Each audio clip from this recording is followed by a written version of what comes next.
はい、さあ、すぐ準備します。バイでーす。バイでーす。いや、がっつりにした。もう夕方っすね。いや今日バイオもやるんでね、ちょっとね、急ぎです。急ぎ。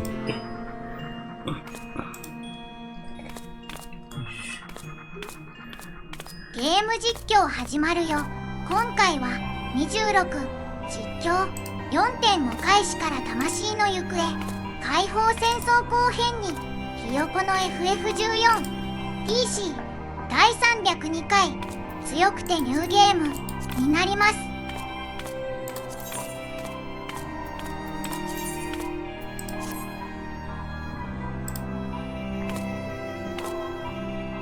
モフおじです。自分のトイレを見られるのは嫌がるのに人のトイレはじろじろと見るも不賛です。では始めたいと思います。コバモフです。本日もよろしくお願いします。ひよこの、法でやっていきます。今日は 4.5 の開始からですね。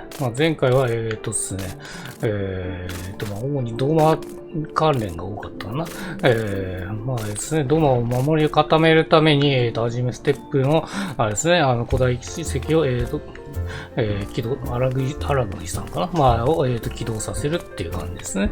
で、防御フィールドが今できる、いつでもできるっていう状態になってると。で、その後に、ですね、代表者会議でしたっけ会議があってですね、あれですね、同盟軍の会議ですね。同盟軍の会議があって、その代表者会議はそれ 4.1 ですね。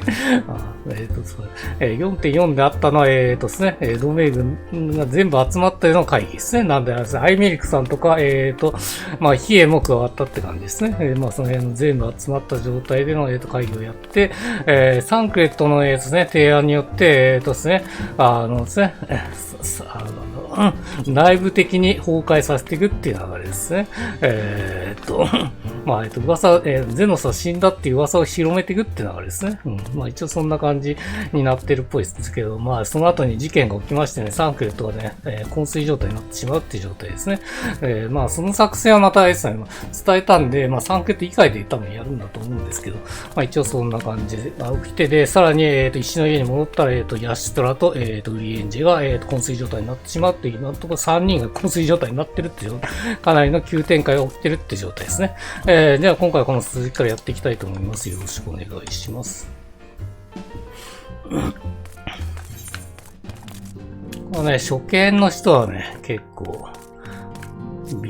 びっくりするんじゃないですかね、おそらくね。魂の行方。漆黒に関して、漆黒に向けて話が繋がってるって感じですね。あれからウルダ派の錬金術師ギルドや、グリダニアの幻術師ギルドにも協力を求めて、みんなの治療を試みてきたんだけど、結局、倒れた原因すらわからないまま、依然として彼らの意識は戻らず、昏睡状態が続いているわ。こんな時、頼りになるヤシトラやウリエンジェがことごとく倒れちゃってるのは痛いわね。あとアリゼがちょこちょこあれですね、ガブの様子を見に行ってるっていうシーンもありました。アルフィノの安否もわからないままだし、どこから手をつけて何を糸口にすればいいんだか。だいぶ深刻なようね。先輩としてお役に立てればいいんだけど。クルーさんですね。来たね。だったら連絡取ったら来たクルーに。クルル！エウレカの調査はもういいの？そっか。クルーはエウレカの調査してんのか。そうですね。グレンの別のコンテンツですね。そうだ、クルー仲間が倒れたと聞いて、駆けつけないわけにいかないでしょ。ガラフが出てくる。私だって、暁の一員だし、あなたの大学時代の先輩なんだから、少しは頼りにしてほしいものだわ。エウレカ自体は FF3 ですけどね。ガラフとか出てくるのは FF5 ですからね。クルーもそうですけど。そうか。そうよね。いろいろ混じってます。で、あれですね、NM とかはですね、FF11 の敵が出てきますからね。ありがとう、クルル。とても心強いわ。それにしても、アルフィノ君が帝国に向かうなんてね。相変わらず、突飛なことをするもんだわ。彼が魔法大学に入学した時の自己紹介を覚えてる？確か映画、配信でちょろっと流したんじゃないかな、おそらくね。多分途中からになってると思いますけど、やってるとしたらサブキャラでやってると思いますね。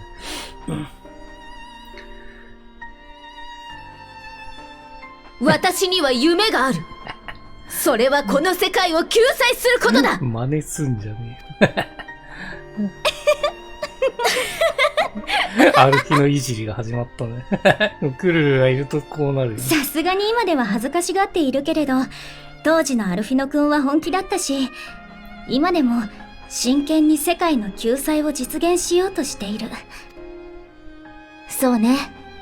アルフィノは昔からバカみたいに一貫してるわ。でも、たまに大きな失敗もしでかすから心配なのよ。クリスタルブレイブの件ですか。大丈夫。彼は思っているよりもずっと大人になったわ。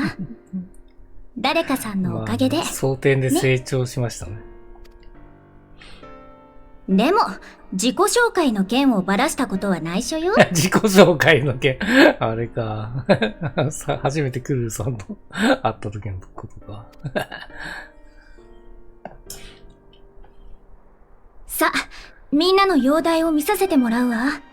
奥の部屋でいいのよね。集中することになると思うから、二人はここで待っていて。クルルは治療役になるってことですかね。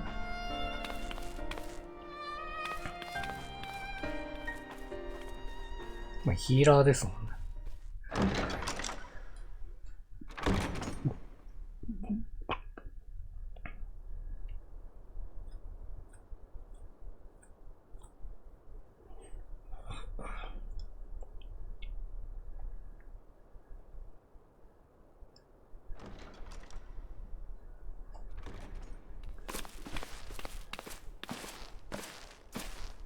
三人とも肉体的には健康そのものね。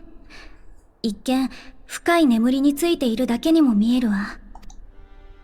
ただどういうわけか彼らの肉体からは全く意志の力を感じ取れなかったの。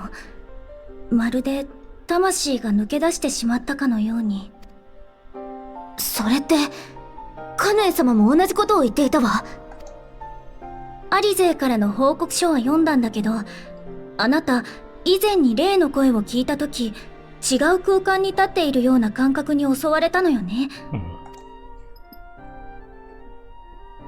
それを魂を構成するエーテルそのものがどこかに呼ばれているのだと仮定すれば、そう、カネさんも言ってたね。以前サンクレットさんの捜索をした時のように意志の痕跡をたどることで何かがつかめるかもしれない。意志の痕跡をたどる。消えた魂を探すなんて、雲をつかむような話だけれど、本当にそんなことができるの？確信はないけど、やれることはやっておかないとね。とにかく試すには水晶の目が必要だから、マトウヤ様の元へ向かいましょう。マトウヤのとこ行くのか。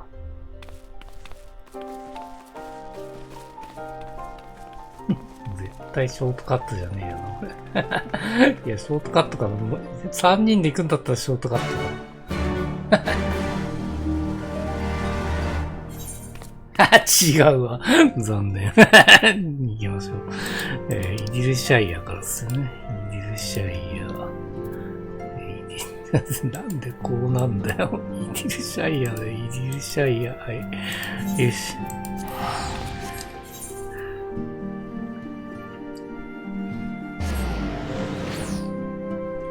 今日はね、侍で行きます。毎回ジョブを変えていこうかなと思ってますね。今、あれですね、全ジョブカーストしてるんで、もうどのジョブでも行っていい状態になってるっていう感じですね。で、まあ、ヒーラー普段使ってるから、ヒーラー曲を使わないような感じでいければいいかなと思っています。ただ、まあ、ID に関しては、D ピストと時間かかるんで、まあ、タンクで行った方が無難かなっていう感じかな。ヒーラーで行ってもいいんですけど。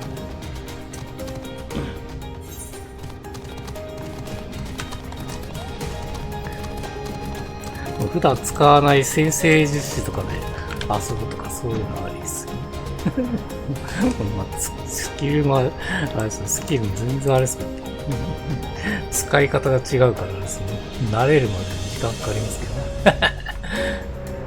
戦闘しながら慣れるしかないです。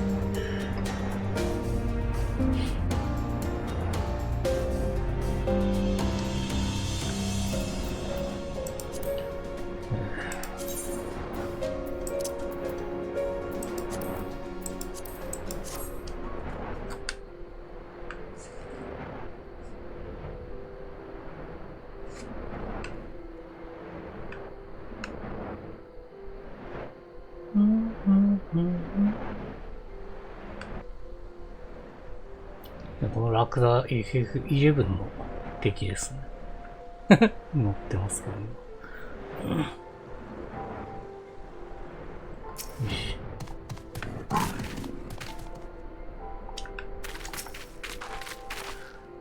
よし。こんなところに住んでいるなんて、マトウヤ様は話に聞く限り癖のある人のようね。消えた魂の痕跡がつかめればいいんだけど。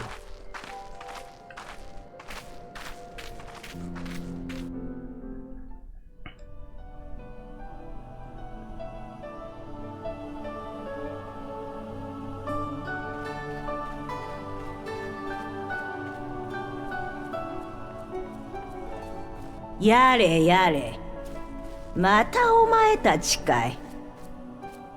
一向にお迎えは来ないのに、厄介者ばかりやってくるもんだ。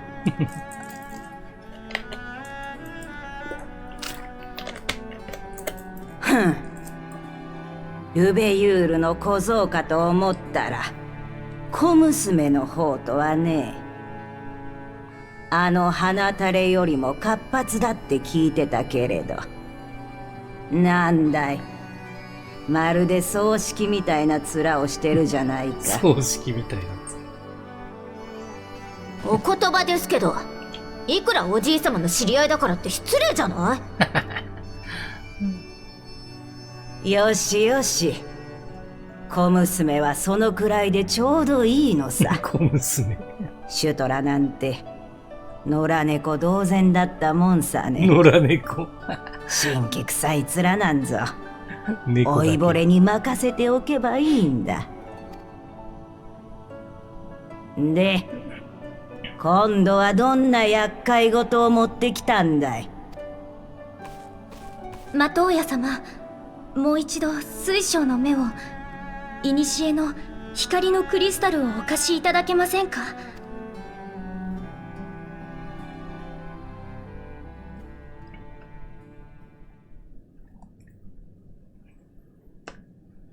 あのシュトラが。ねえ、わかった。やんちゃな野良猫でも弟子なんだ。わしより先に死なせるわけにはいかない。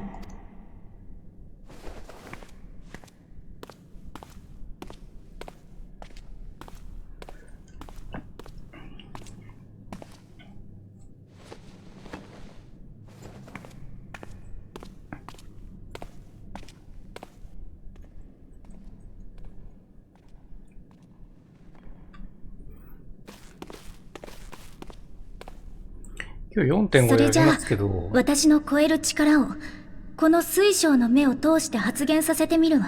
4.5 はね、前期と後期があるんで、そこそこボリュームあると思います。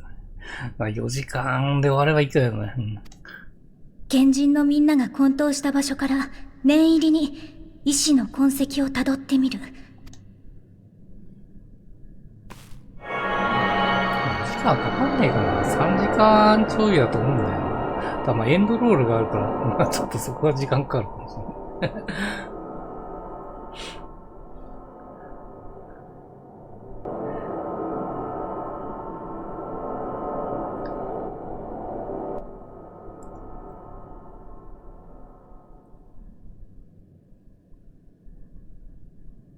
どうだったの？みんなの魂の行方は？なんか見えてないってことですかね。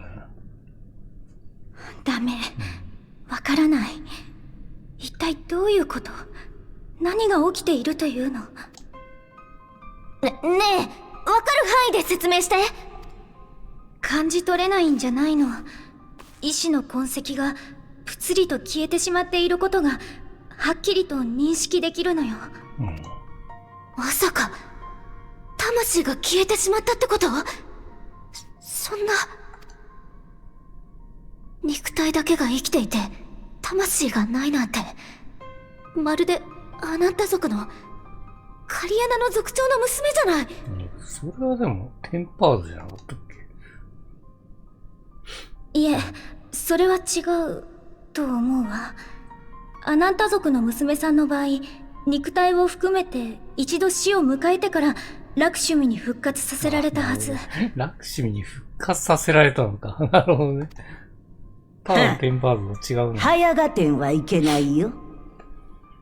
肉体が生き続けていて、衰弱の兆候もないのなら、魂もまた、いずこかで存在しているはずさ。だとすると、みんなの魂は一体どこへ？死してエーテル界に帰ったのでもなく、さりとて痕跡がない以上、さて、どう探せばいいものか。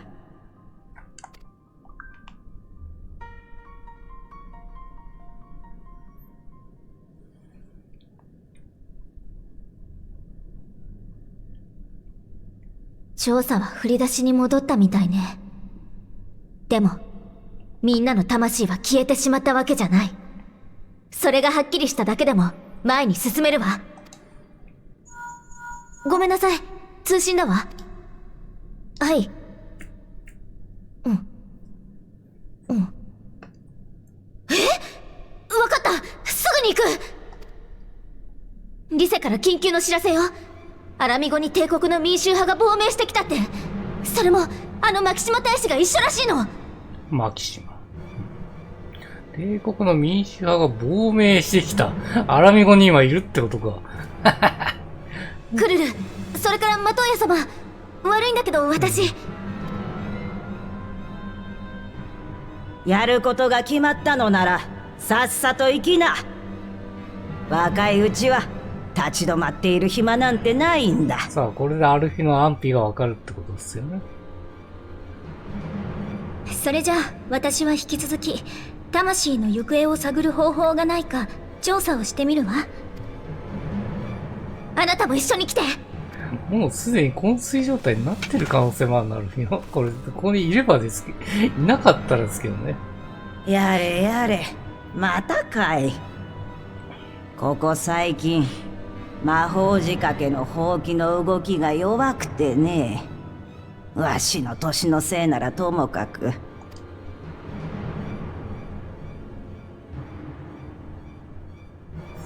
アルフィノの話をしてないってことは、いないってことですよね。そういえば、ヤシトラとウリエンジェも各地で環境エーテルに異変が起きていると言っていたわ。サリャク川のデカブツの影響じゃないってわけかい。これアレクサンダーのこと言ってんの？何やら嫌な予感がするね。とはいえ、闇雲に恐れを抱いても始まりゃしない。今はやれることを順繰りに片付けておやり。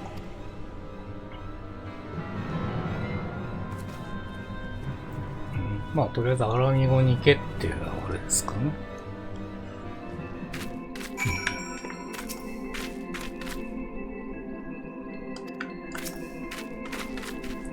ね。さすがヤシトラを育てた大賢者といったところね、腫れ上がるくらい強く背中を叩かれた気分よ。しっかりしなさいって。まあ、ここでアリゼは結構活気づくんじゃないですかね。あの人。アルフィノが無事に戻ってきたら、ゆっくりとおじい様の話でも聞きたいものだ。亡命者からの強報って書いてある。もう悪い知らせですよね。まあ、黒バラの件の話とかですかね。さあ、亡命してきたマキシマ大使のもとへ急ぎましょう。難民たちは、アラミゴ王家に保護されているそうだから、行き先はアラミガンクォーターね。リセが話を通してくれているから、アラミゴ解放軍に衛兵に声をかける案内してくれるそうよ。アルフィノ君の安否をつかめるといいわね。それじゃあ私は引き続き魂の行方を調査してみるわ。そうだね。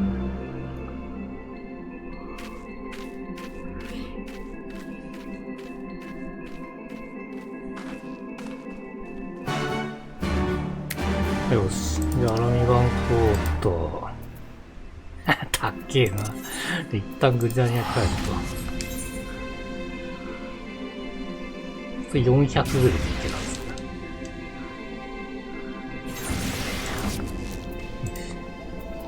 あ、300ですね。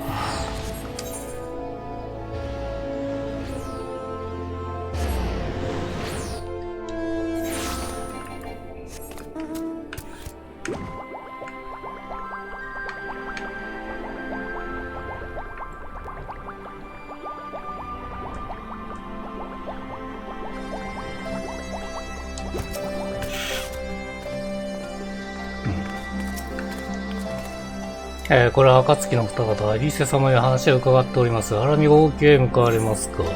保護された難民のもとへ向かいますか？いるね。ああ、やっぱいるのはマキシマだけか。あと帝国兵ですね。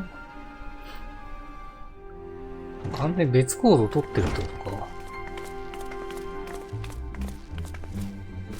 急に呼び出したりしてごめん。牧島さんからアルフィノの名前が出たからすぐに連絡しなきゃと思って。千の奇跡のマキアスとこんながありますね。同じメガネしてるから。これはお久しぶりです。まさかこちらでお目にかかれるとは。兄はアルフィノはどうなったの？よく似ておられると思いましたが、ご身内の方でしたか。ご安心ください。おそらく彼は無事です。彼は無事です。おそらくってどういう？どうか落ち着いて順を追って説明させてください。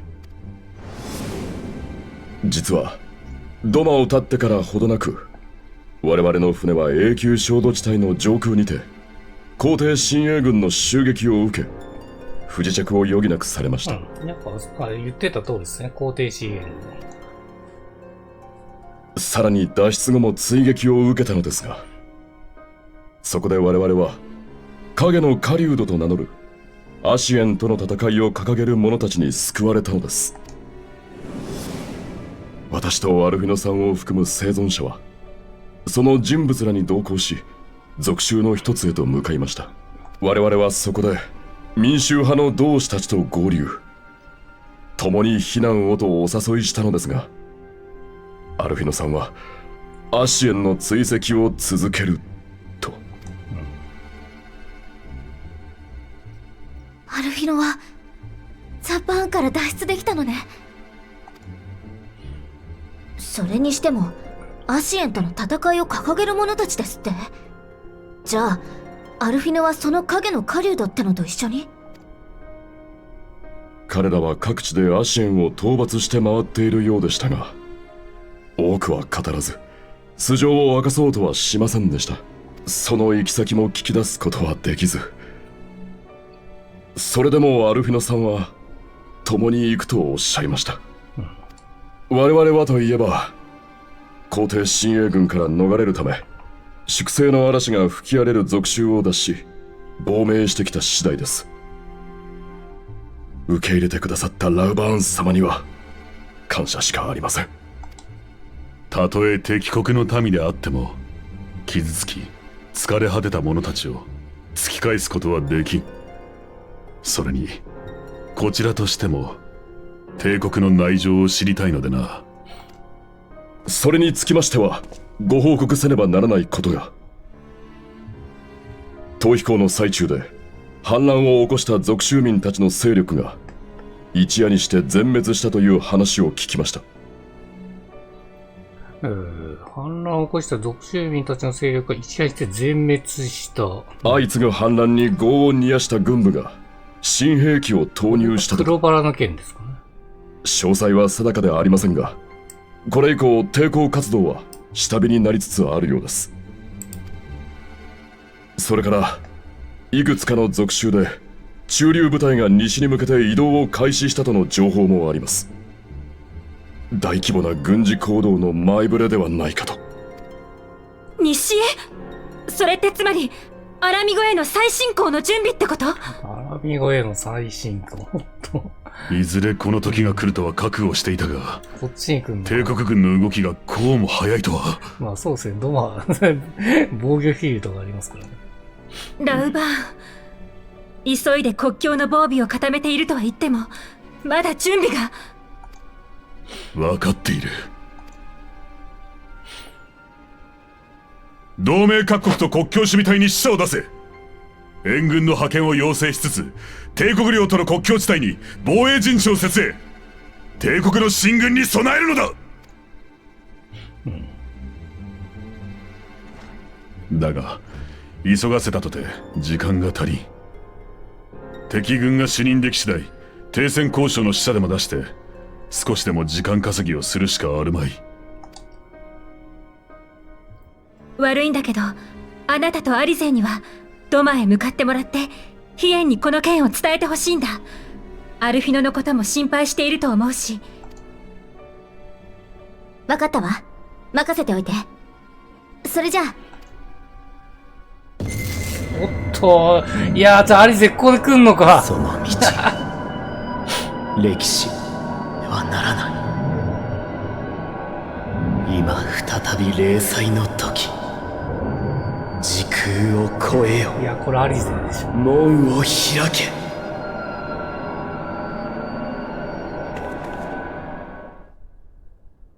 おっと、まだ大丈夫か。まだ大丈夫そうっすね。あなたにも、また、あの声が聞こえたみたいね。誰かが一人倒れたと思うんですよね、このタイミングで。でも、どちらとも何ともないわ。よかっ可能性あるとた。してはアルフィノスかね。また誰かが倒れてしまうのかと。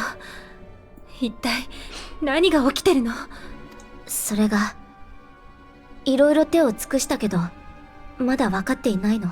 でも、今はヒエンに知らせを届ける方が先決。ドマ町人地に急ぐわ。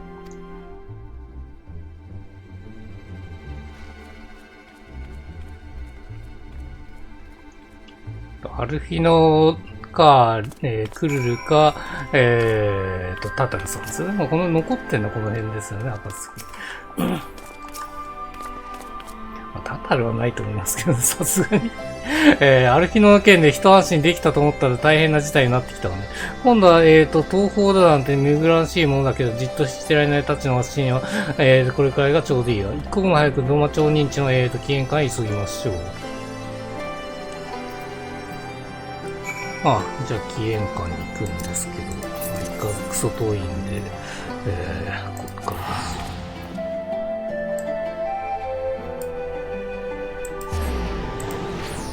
ドゥン、ドゥン、ドゥン、ドゥン、ドゥン、ドゥン、ドゥン、ドゥン、ドゥン、ドゥン、ドゥン、こっから行けないんで、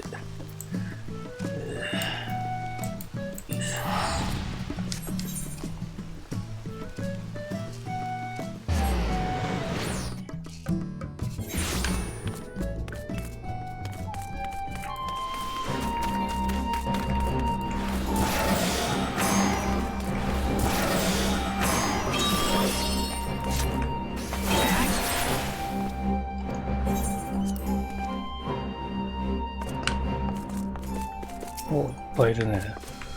シリナと淡水と、青コー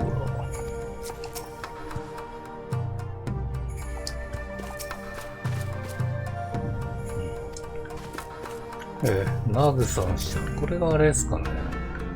あ、隣接してるってことですか。で、ダルマスカ。そうですね。この二つがそうですね。ここにナグさんっていつか行けるようになるんですかね。絶対ないですよね。こっちの方面に新たに行けるの。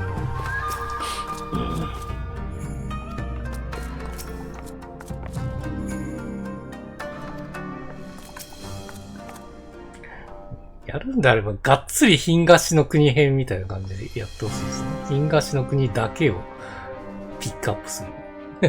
おう、そうなったのか。東方連合に加わった各組織の代表たちに集まってもらい、今後のことについて話し合いを行っていたところだ。周知の海賊衆と青コーラ。あなたの尽力によって説得できたアジムステップの有力大事件が起きるとは思えないですけどね。そして隣人であるナグサの諸派と、不屈なるダルマスカの民。ただ、ダルマスカの抵抗勢力は現在分裂してしまっているので、連合への正式な加入は、連帯を取り申してからになっている。勇猛果敢なモンスターたちが、連合の名元に集まってくれた。自由を脅かす帝国には徹底抗戦をすることで、皆の意見は一致している。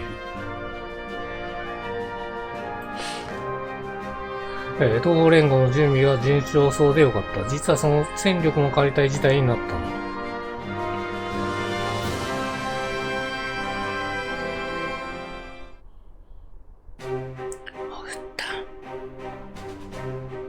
ある日の行方について多少なりとも情報が得られたことは喜ばしい限りだが、帝国の動きがこうも早いと、アルムの攻めもそう遠くないといったところか。属州に潜伏している忍びたちからの報告も、帝国軍が西方に、集結しつつあることを裏付けるものばかり。おそらく東方ではなくエール山に狙いを絞ったのかと。そうとなれば、我らも、援軍を派遣したいところだが、それも、永久衝突地帯に、防壁を築けるか否かにかかっておる。飛空戦艦の進行を防げぬ限り、奇襲の危険は、残り続けるんだよ。例の、アラグの防御ヒールドね。わしは東方に古来より伝わる、四聖獣の一角。東方の守護者とされる、存在にあやかり、清流壁と名付けた。清流壁。ガーロンド社の技術者によると8世紀の、設置も完了したので、この後に、起動実験を行ったやつだった。あれですね、四聖獣って言ってるのが、四天王ですよね。白虎、清流、朱雀、あと一人なんで、玄武か。そのうちの清流ですね。よければそのあたりも起動実験に立ち会ってもらえるか。また、もみいたこともあるカーズに、その効果のほどを、見極めてもらいたいのだ。起動実験ね。はい。わかったわ。ヤシトラの代わりというわけにはいかないけど、わしも同行させてもらうわ。夕霧は、わしは、永久衝突地帯へと向かい、清流壁の展開を急ぐ。各代表との軍議の詰めはその他と白露に任せるぞ。承知。夜と、大ハヤブサはすでに手配させておりますのが、どうかお気をつけて。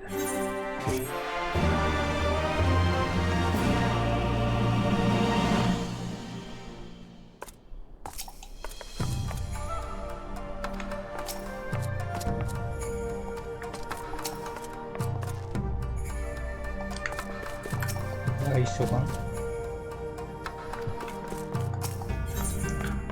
清流壁展開。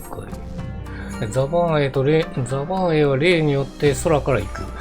夜とハヤブサを用意したことで、レシアン近くの高台へ向かおう。そ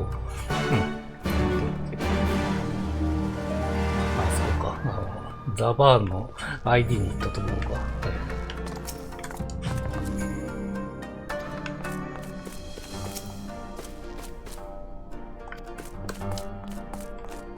でもレシアに飛べばいいか。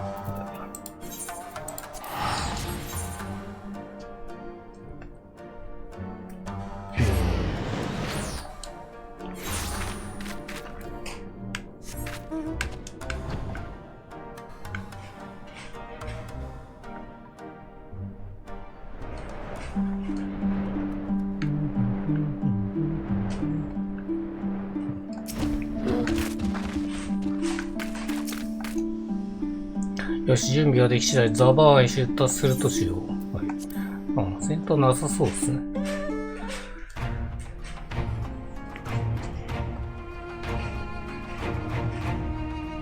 いるね。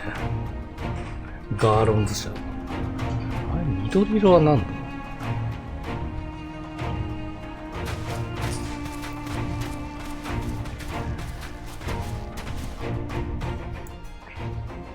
おお、準備は順調のようだな。ここに防衛の壁を展開できれば、我らドマも後顧の憂いなくアラミゴに援軍を送れるというもの。よし、皆の者聞いてくれ。これより清流壁の起動実験を開始する。起動準備かかれ。普段これですもん。青い方ですね。2種類あるってことか、制服。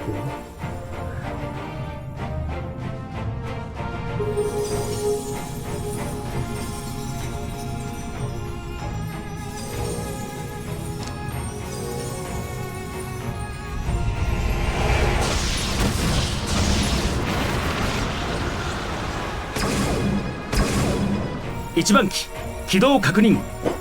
防御フィールド展開を開始しました。2番から8番までの各機からも同様の反応あり。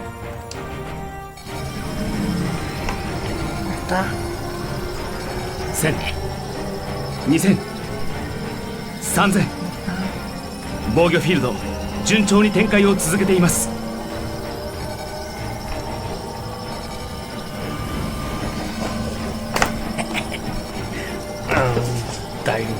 大運動会始まった。4000、5000、やりました。目標高度5000ヤルムを達成。清流壁展開完了。飛空艇航路の封鎖に成功しました。いつも朝7時ぐらい起きて、8時にご飯あげて、まず、あれですね、いつもそんな感じなんですけど、9時ぐらいからもうがっつり寝ちゃいまして、起きたら3時過ぎてました。普段夜だとね、3時間くらいしか寝れないんですけど、なぜか昼間はがっつり寝れるっていう。相当疲れたますよ。待って。帝国の小型艇？なんでまたこんな時に限って。来てますね、こっちはこっち。いや、むしろ都合が良い。我らが清流壁の効果を確かめられるというもの。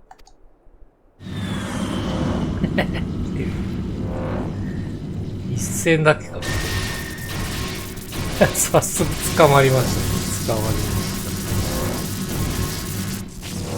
ました。どうやら効果は抜群のようだな。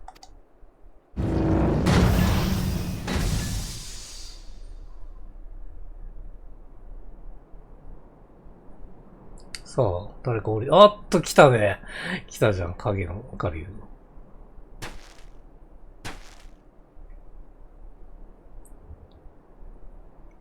いやー、アルフィノやっぱ昏睡状態になってるわ。なってますね。だから連れてきたんだ。あれは、アルフィノ？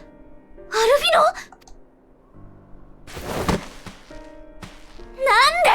話してよ！アルフィノが！清流壁を一時解除。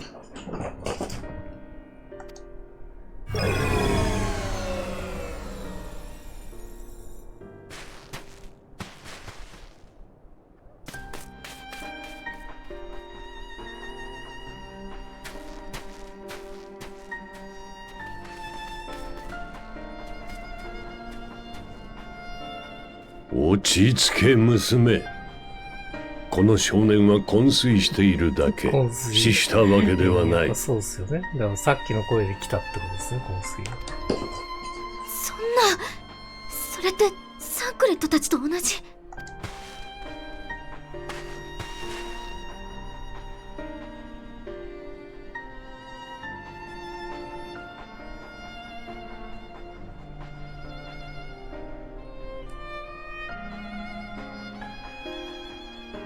原因もわからず手の施しようがないのでな。土間へ送り返さんとしたところで、その国主と出会おうとは。いや、いいっすよ。秋夫さんのボイスですよね。これで正体がなんとなくわかると思いますけど。何より、ウヌと再会するとは、何の因果か。ウヌと再会するって言ってます。もちろん、あなたはガイですか？久しいな、冒険者。いや、エオルゼアの英雄、光の戦士と呼ぶべきか。秋夫ボイスをするのも、あれですよね、ガイウスしかいないっすからね。これ仮面被ってたからわかんないっすよね、パッと見。ガイウス、漆黒の大狼。そっちかよ。そう。我はかつて漆黒の王老と呼ばれた者。ガイウス・ヴァン・バエサル。いや、軍団長たる称号を失ったただのガイウス・バエサルだ。あの仮面をしてたのか？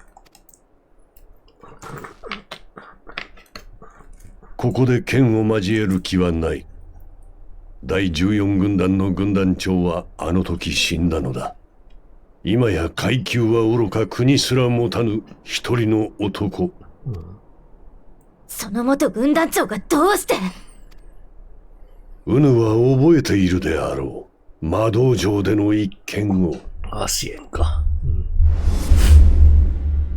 我はエオルゼアに平定をもたらすため、アシエン・ラハブレアの還元に乗せられて、古代アラグ帝国の対蛮神兵器、アルテマウェポンを再生した。しかし、それも全ては、奴らの真の神とやらを復活させるための策略だったのだ。真の神、ゾディアークですかね。その上、かの兵器をもってしてもウヌに敗れた我は、もはや炎上する魔道場と運命を共にする覚悟だった。だが、我に忠義を尽くし死んでいった者たちに何と詫びよう。命惜しくなくともそのことが我を突き動かした。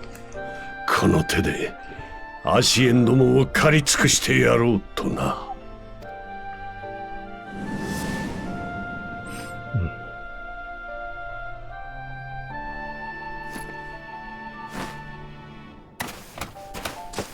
漆黒の王老はその仮面と共に死んだ。我は祖国に戻ることなく復讐者として第二の生を得たのだ。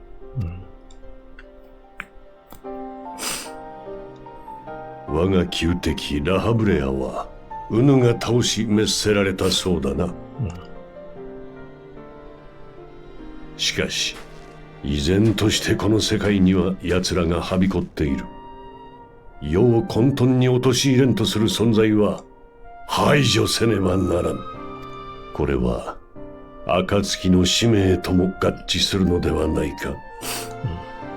確かにアシエンを倒すことに関しては私たちも志を同じくするわ。これもかの少年が結んだ縁。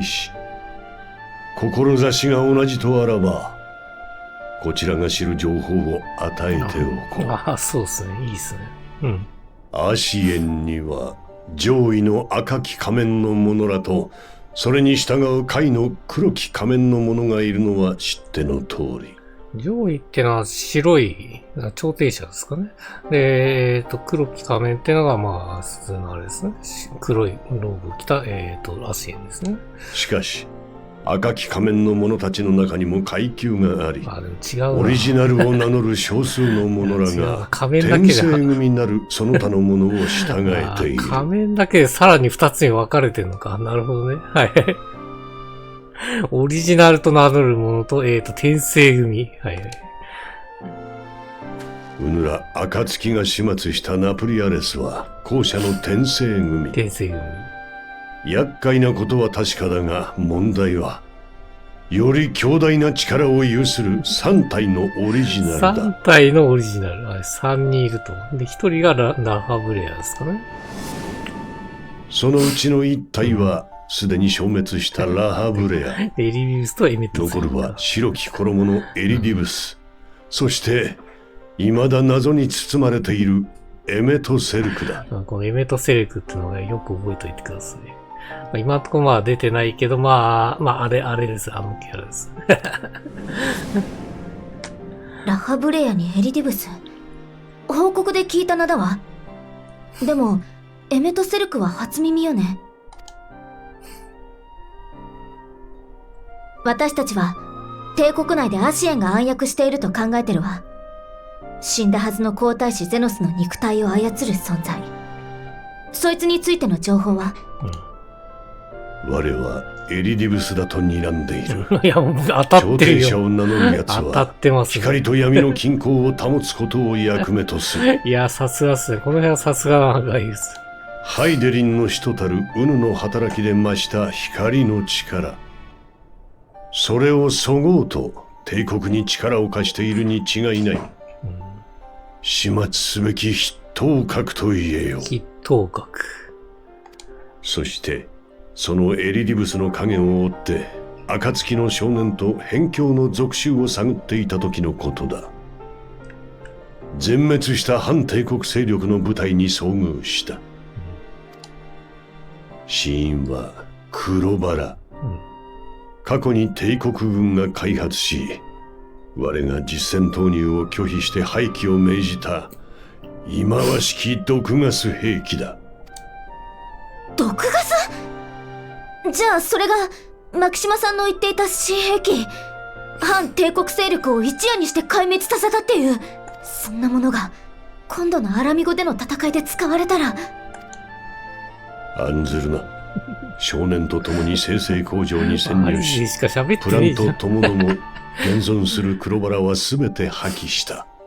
いずれ再建されようが、しばらく投入されることはあるいや、まい。マジで大変ですね。今、アルフィーノがいねえから、もう一人で頑張ってます。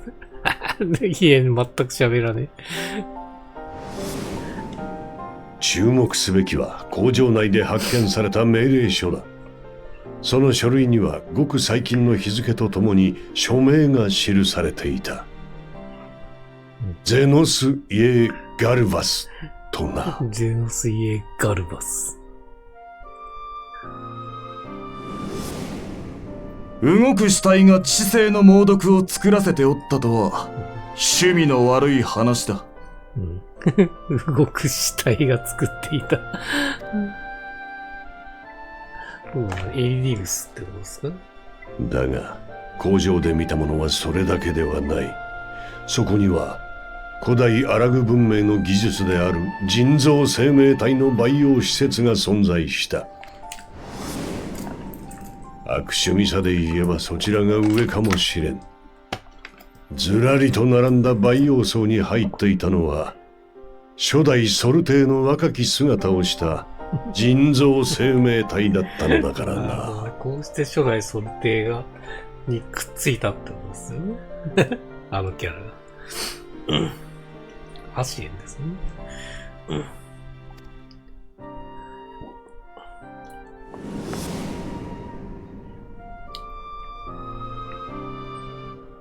黒バラや人造生命体の生成がアシエンによって進められたことなのか、それとも皇帝陛下の意志によるものなのか。我はそれを見定めねばならぬ。階級を捨てたとて、我はガレアン族。祖国を憂う気持ちに一切の変わりはない。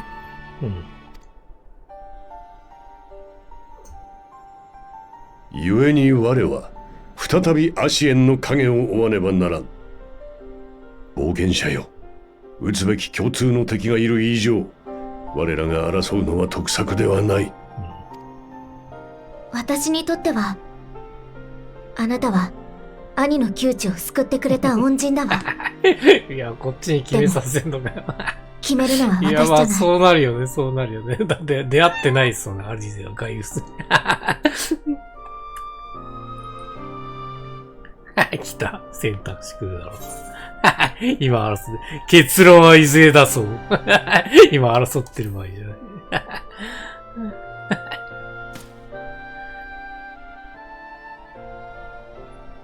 かたじけない。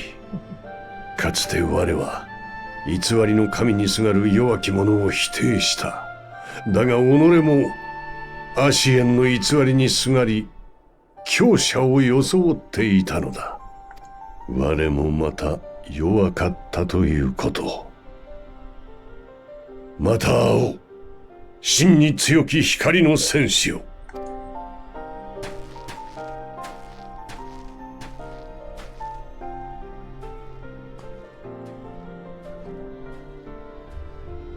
あれが漆黒の王老と謳われたガイウスか。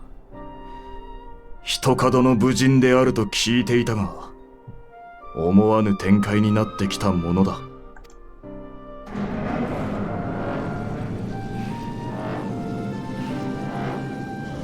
ともかくアルフィノの容体も気になるところ。清流壁の最終調整は技術者たちに任せてドマへと戻るとしよう。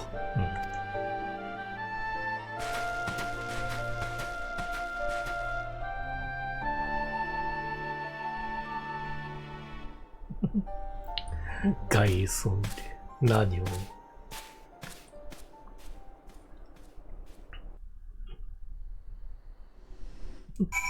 いや、ここでもガイウスと登場やっぱりあれです、驚きましたね。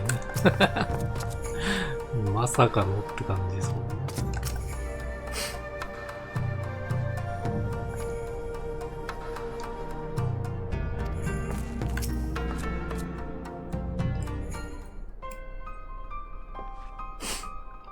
まさかある日の前で倒れていってしまうとはな。ひとまず別室に運んで治療しに見捨てはいるが。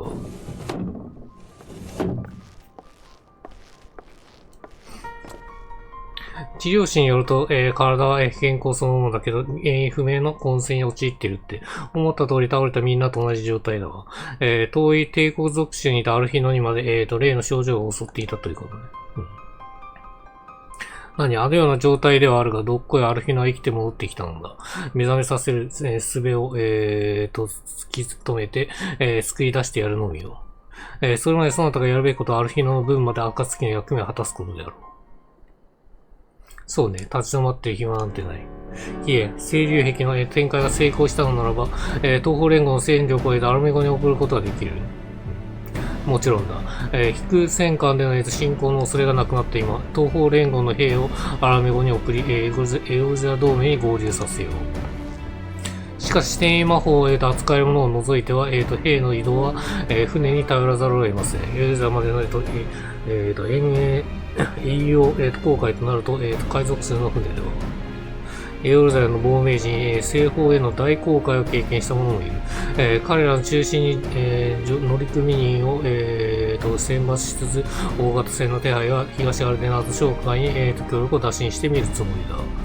無論、軍事行動への協力は断られるかもしれん。だが少なくともある日の移送には、助力を得られるはずだ。信頼できる癒し手を同行させ必ず送り届けよう。ありがとう、助かる。これ石の家に送ってくれるってことですかね。遊戯わしは一足先に彼らとアラミゴに向かう。その後は東方連合でも低層魔法が使えるものを募り、戦意隊と、エルザ同盟に合流してくれ。承知。よかった。東方連合が戦列に加わってくれれば、きっとエルザ同盟も大助かりのはずよ。まあそうですね。防御フィールドがうまくいったことで、こっちはとりあえず大丈夫っぽいですもんね。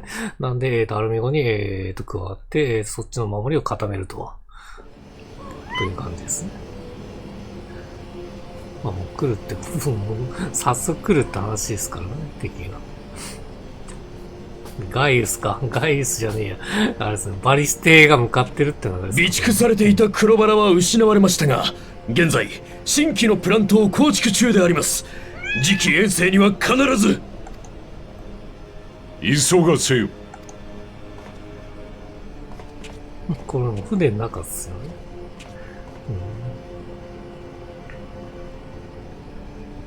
あ、いるよ。お前もいいの。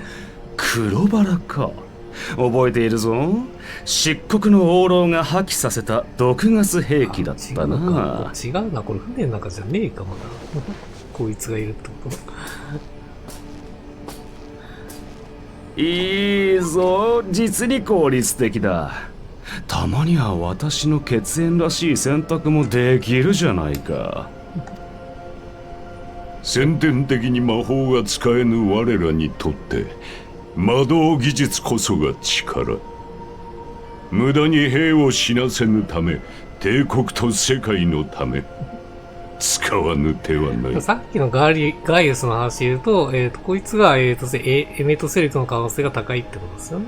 でエリディブスも、ゼロスの体に乗っ取って、エメトセリクも、ソルテイの体を乗っ取ってるって流れですね。で、ラハルグレアは乗っ取ってたから、やっぱオリジナルがそれができる。小さい世界の話で嫌になるな。転生組もできると思いますけど。だが、そういうもっともらしい理由をつけられるのは皇帝としては高評価だ。引き続き頑張りたまえよ、我が孫バリス君。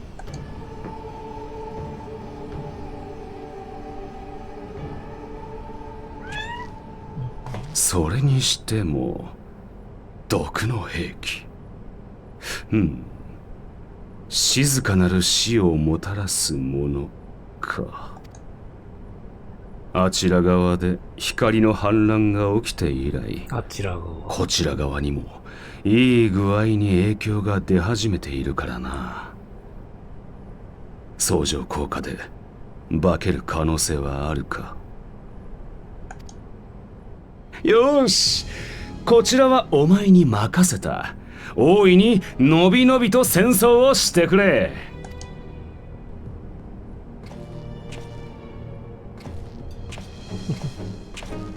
どこへ行くつもりだ？あちら側に帰るのか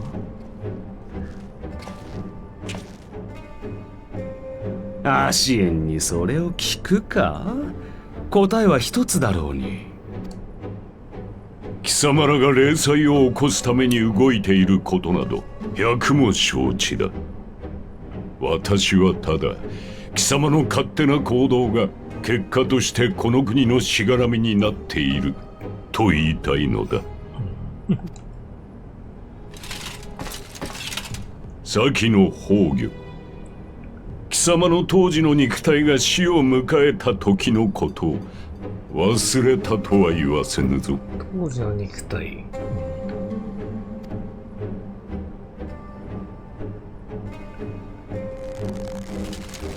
貴様が後継者を指名せずに死んだおかげでこの国は内乱状態となった。あわや崩壊の危機に陥ったのだぞ。後継者を指名せずに死んだ。ああ、これだから嫌だ。あれが私の不注意だとでも？あんな七面倒な退場の仕方が？では貴様。そうだ、おかげでいい感じに混乱しただろう。もともと人の世を引っかき回すために作った国なんだ。役立って何よりだよ。あ、もうその頃からもうずっと関わってるってことか、ヘメトセレクは。なるほどね。質問は済んだようだな。それでは私は出かけるぞ。そうだ、場合によっては根性の別れになるかもしれん。一つくらいは礼を言っておこう。根性の別れ。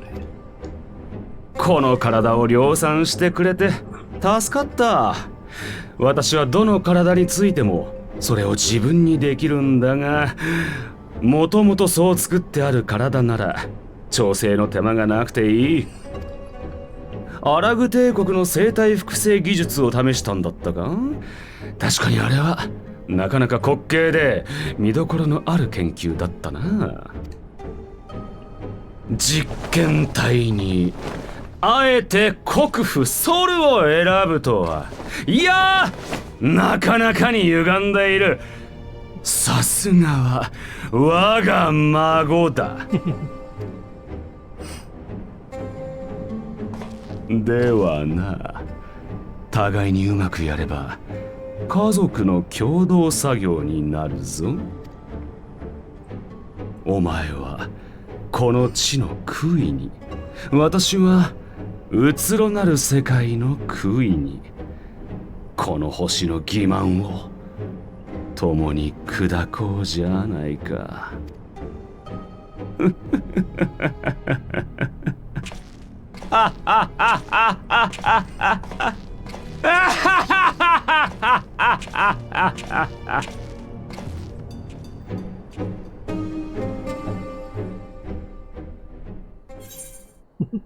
こうしてみるともうアシエはやっぱ悪者しか見えないですよ。あんな性格ですか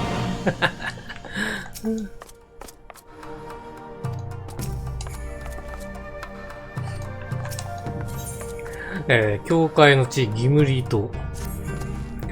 それではエルザ同盟の兵士たちの元に向かう。しばらくはドマを開けることになるな。留守中の指揮は白露お主に任せるぞ。異彩承知。私は急ぎ、戦意隊を、編成、現地に急ぎます。後ほどアラムゴンにて合流しましょう。ついさっきリセから連絡入ったの。同盟軍アルミゴ北東の国境地帯に本陣をついたって、気づいたって。ドマから帰還したらすぐにでも来てほしいみたい。同盟軍本陣、ポルタ、プレトリアにいる、アルミゴ解放軍の上級闘士が案内してくれるそうよ。早速向かいましょう。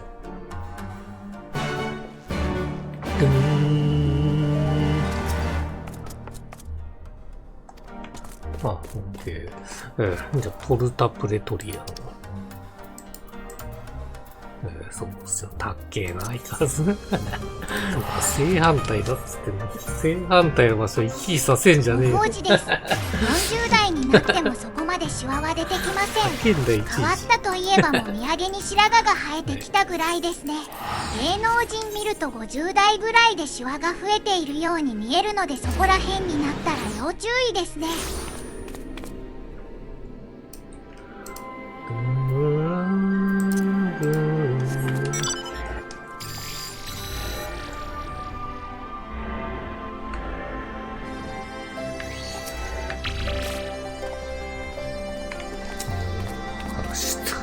暁の方がですね、お待ちしておりました。それでは、国境地帯ギムリトに築かれた、ヨルザ同盟軍本陣へとご案内させていただきます。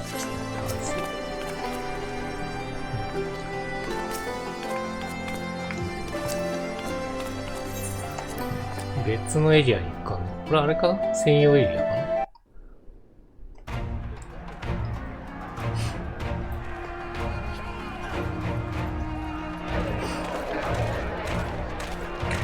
他にもソロコンテンツがありそうな気がしますね。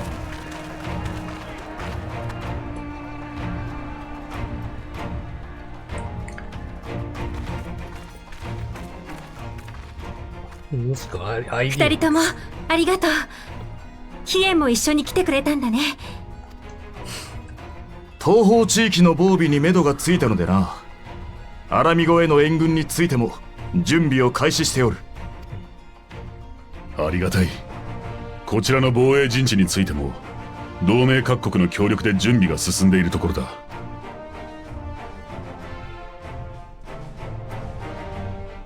それと実はアルフィノが帰ってきたんだけど。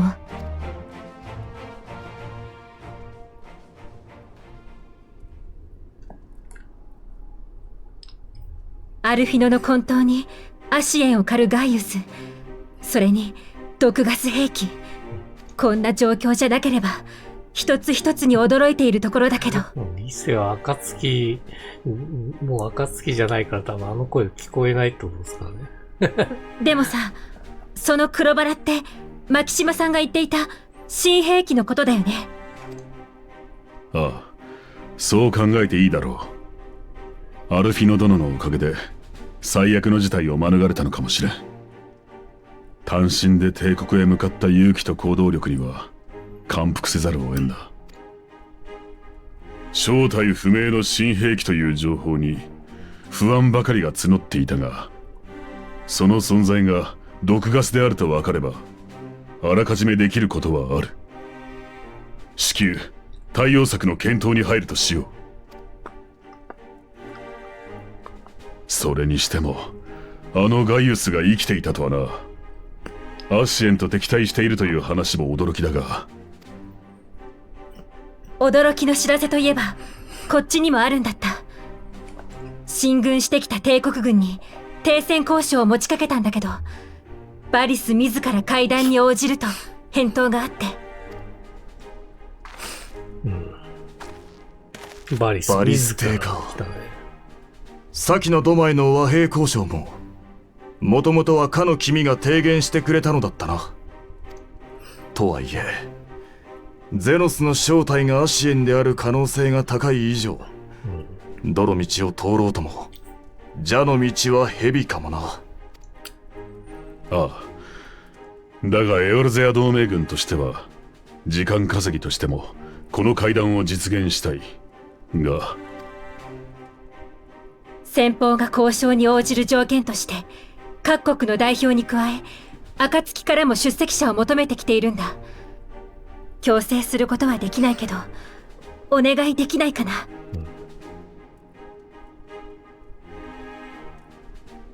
アルフィノが出られない以上、政治が苦手だなんて言ってられないわね。わかったわ。私が暁の代表として出席する。暁の代表いないですからね、しょうがないですよね。そして帝国はエオルゼアの英雄であるあなたの出席も求めてきたの。まあそうなるよね。自分も政治はそんなこと言わず、そんなこと言わずお願いだから出席して。困ってる。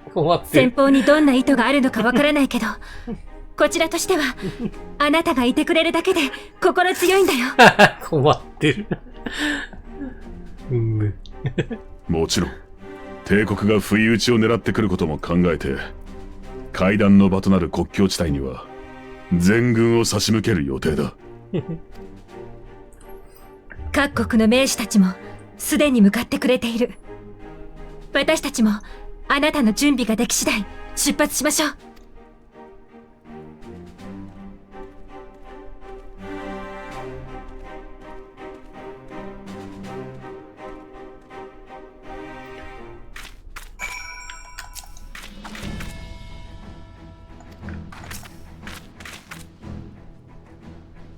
バリステマシエに荒らせられてるか否か、それが要点となりそうだな。まさにそうですね。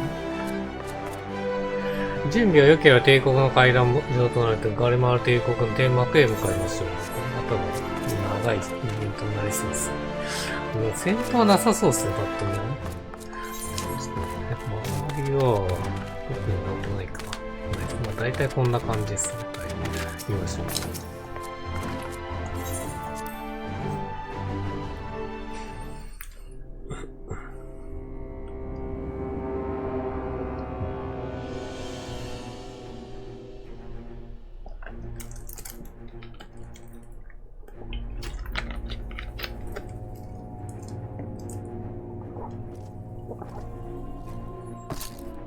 だね。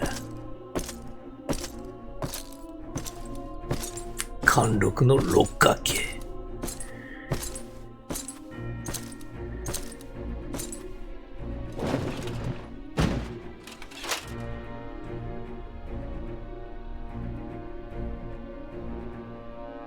エオルゼアの名士たちよ。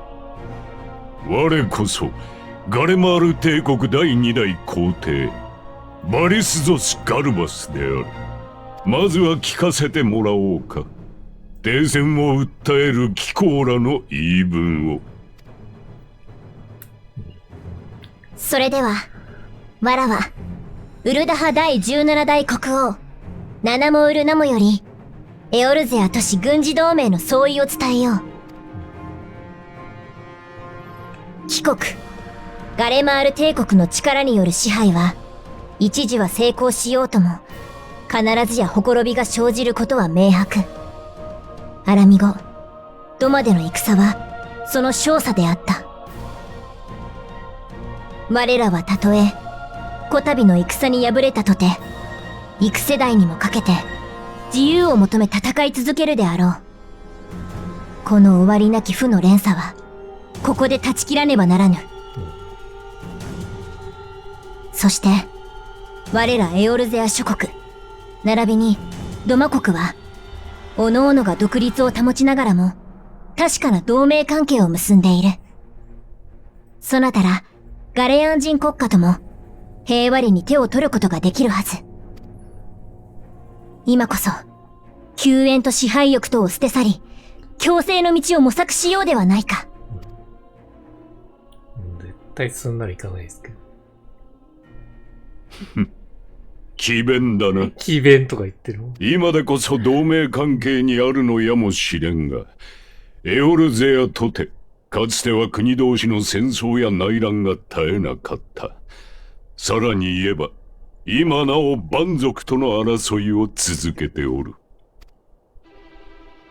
断言するが、国が分かたれていれば、争いの種は尽きることはない。すべての民が一つ理想のもとに集わぬ限り、終わりなき負の連鎖とやらは断ち切れはせぬというものよ。お言葉だけど、帝国に支配されたアラミゴでは、属州民は自由を奪われ虐げられ、恐怖と絶望の下で生きていた。それが帝国の掲げる理想というものなの。ドマも同じだ。支配された民は圧政に怯え、明日をも知れぬ身に皆震えていた。結果、自由を求めて戦が起こり、多大な犠牲が出ることになった。帝国のやり方は悲惨な争いを生むだけなんだ。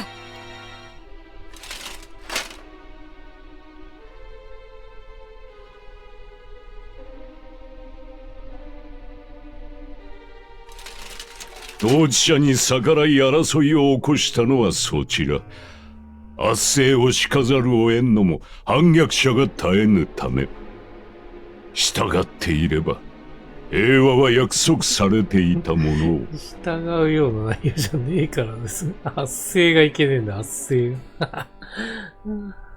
仲間を殺され、祖国を蹂躙され、全てを奪われた者たちがおとなしく従うことはない。反旗を翻すのも当然のことではないか。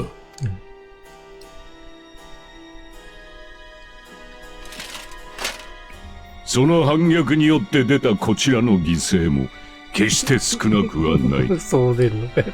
戦死した兵らにもそれぞれの人生があったお前らののだ。せいなんだって。尊い犠牲を無駄にせぬためにも歩みを止めるわけにはいかん。絶対言える存在じゃん、こんなの。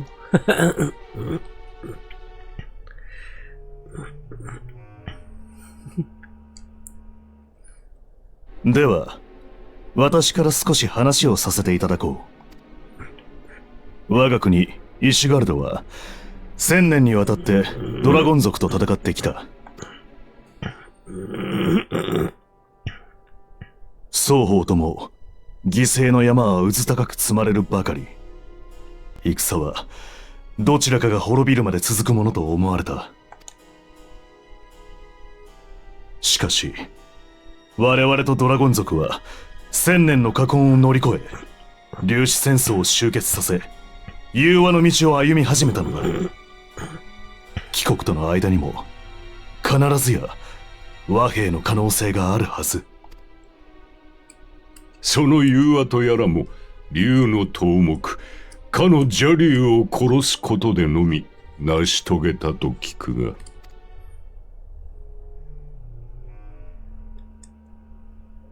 私は美辞麗句を語る貴様より強大な力によって全てのものをすべようとした先の教皇にこそ共感を覚えるのだがな。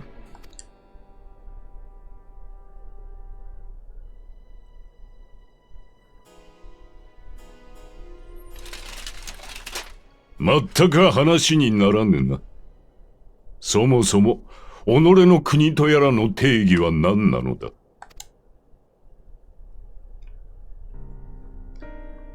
ガレアン族は故郷を追われた民である。先天的に魔法が使えぬ我らは領土争いに敗れ北方の寒冷地に追いやられた歴史を持つ。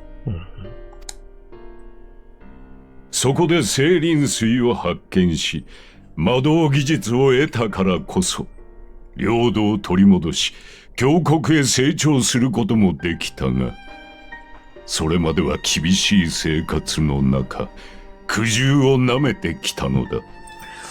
ガレマルド自体がそうですよね。かなりの雪国みたいなとこですからね。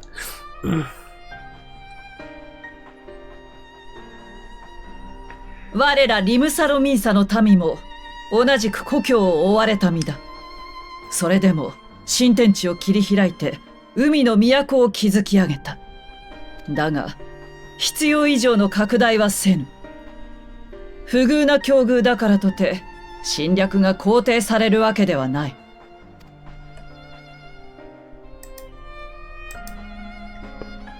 さすがは海賊。略奪が日常ゆえに忘れてしまったか。バイルブランド島を先住民のコボルト族から奪ったことを。もっとも蛮族を駆逐するとは良い心がけだがな。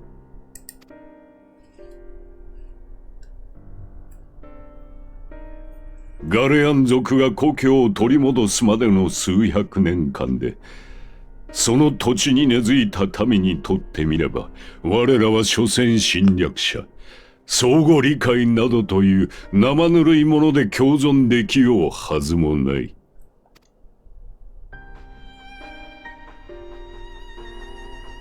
まるで行き場がないと嘆き、国営の森の恵みを奪うことで精霊の心を乱すイクサル族のようです。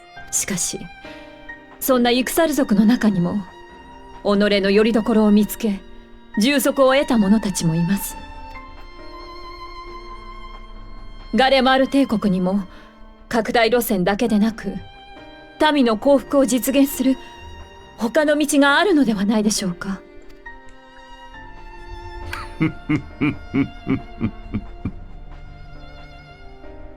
まさか我らが蛮族に例えられようとはな。たやすく神に救いを求めるそちらこそ世界の脅威だ。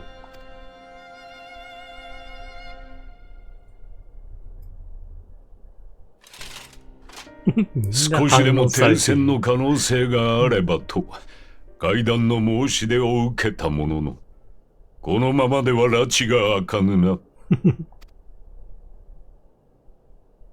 こちらとて無駄な血は流したくないのだが、やはり武力で語り合うしかないということか。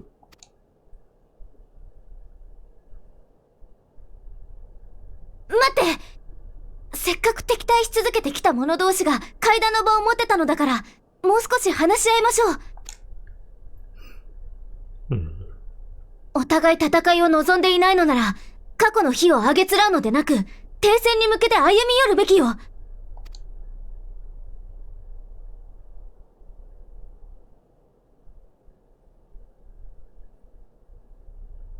確かに、その通りじゃ。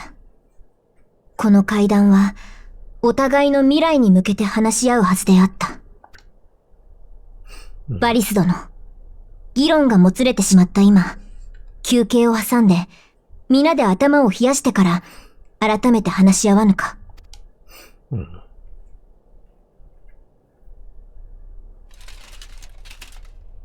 よかろう。一服の後に、建設的な話ができることを期待しているぞ。建設的な話。それ起業家が使う言葉じゃない。建設的な話。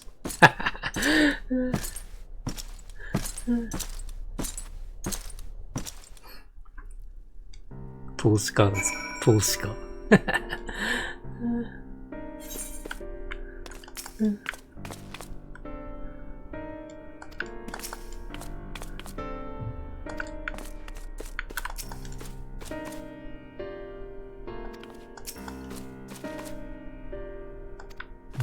何かを隠している。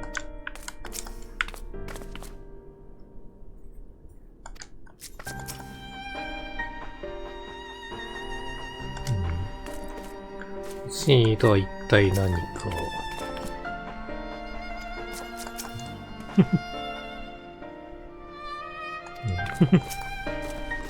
ああ、さすがに緊張した。本当のところバリス邸の言うさには私が一番、腹渡が煮えくり返ってたんだけど、どうにか抑えて話が続行させることができた。いやーもうグッジョブっすね、アリス。アルヒならきっとそうしてたでしょうからね。暁を代表してこの場に来たのだから冷静にならないと。それに今はまだ議論が全くの平行線だけど、交渉に応じたからにはそれなりの理由があるはずよ。どうにかその理由を引き出したいところね。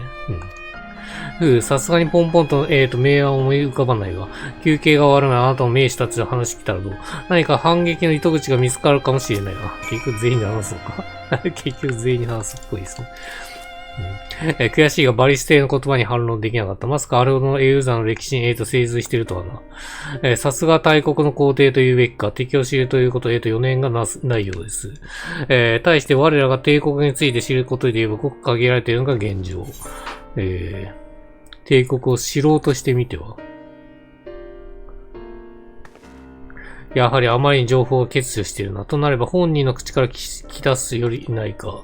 相手の口から出るのがある種の、ごとき、逆であったとしても、砲を張りを切れば、船を前に進めることができるはず。冒険者を、隣席に、感謝するぞ。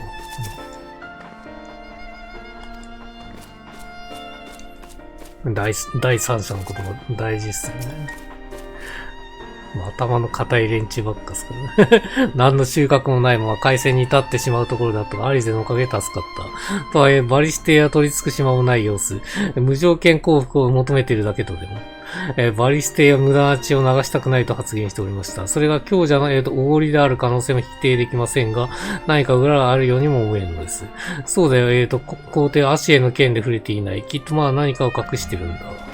この先の階段いかに臨むべきか、そなたの意見を聞かせてもらえるか。いや、もうこれはもうどうしようがないんで、バリステに語らせるべき。あえてこちらから語るのではなく、彼女に、言葉を紡がせ、真意を探り出そうというのか。そうじゃない、それも手かもしれん。感謝する。参考にさせてもらうぞ。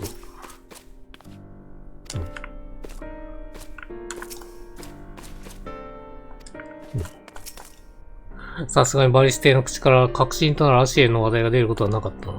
その件についてはこちらから口を割らせるほかないだろう。ところでヒエン殿は帝国式の教育を受けていたと聞く。やはり帝国では皇帝が絶対的な存在なのだろうか。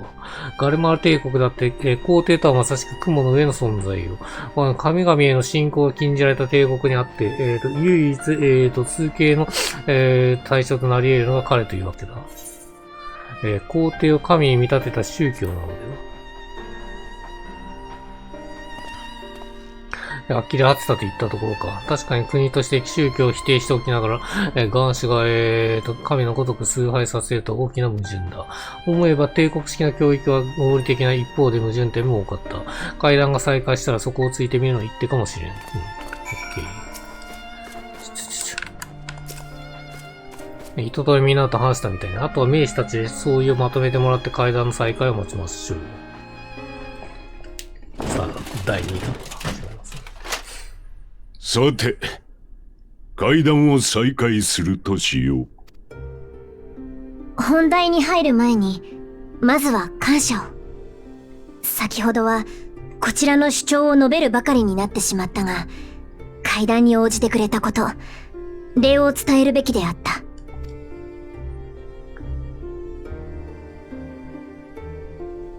率直に言ってそちらがエオルゼア諸国の歴史や文化を深く知っていることに驚いた。かなり知ってましたね。対して我らは帝国の事情に通じているとは言い難い。寒冷地に追いやられたガレアン族が魔導技術を得た後、かつての故郷に戻ろうとしたのはわかる。だがその後も領土拡大を続けたのはなぜだ。わしは幼き頃より帝国式の教育を受けてきた。そこで教えられた歴史はこうだ。万神の脅威を知った初代ソルテは世界を救うべくその討滅を国是に掲げた。そして全土統一に向けて動き始めたのだと。が帝国の拡大はザ・バーンの荒廃を見る以前からのもの。さらに言えば近年の神下ろしはいずれも帝国成立後に行われている。これでは辻褄が合わん。あなたは帝国は一体何を求めているの？戦いを避けたいと言いながらも侵略を続ける真意をどうか聞かせてちょうだい。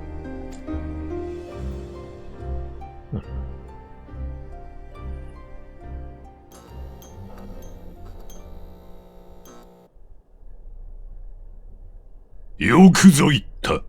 こちらも真意を語ることで、我が理想への道にエオルゼア諸国が加わるというのなら、大いに歓迎しよう。繰り返すが、戦いを望んでいるわけではないのだからな。私が気づかんとする理想の世界とは、すなわち本来のあるべき世界だ。それは同時に我々人類が本来のあるべき姿に戻る道でもある。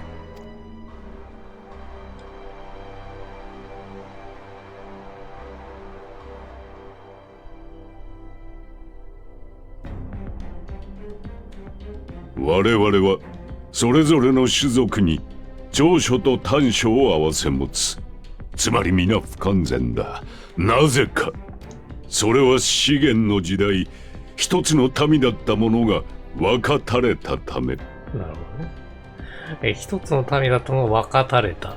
ああ、この辺の話かなり漆黒に絡んでくる話ですね。一体何の話をしているの？有史以前に世界が複数に分断されたことは知っていよう。原初世界と13の共造世界にな。この世界分断とともに我ら人類もまた分かたれたのだ。人類また分かたれた。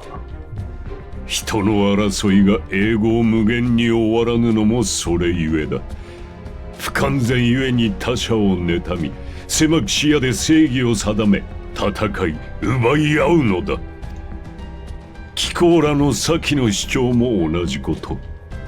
いかに聞こえがよくとも一時の解決にしかならぬ。よいか。本当の平穏のために目指すべきは世界の統合、それによって真なる人になることだ。アシエンが言ってることですかね。その対岸の成就に向けて我らは突き進む。万難を排し力を取り込んで人の明日を目指すのだ。アシエンが言ってることと同じってことですよね、思想が。世界の統合。暁からそのような報告はいただいてます。しかしそれは。ああ、アシエンたちの宿願と同じではないか。バリステイよ、失礼を承知で申し上げる。貴殿もアシエンの口車に乗せられているのではないか。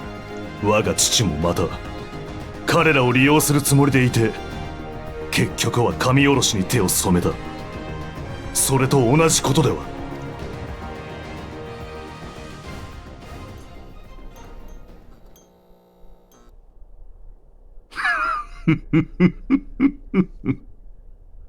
操られてなどいるものか。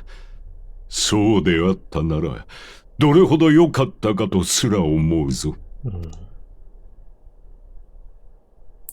そうですね。バリステが操られてないんですよね。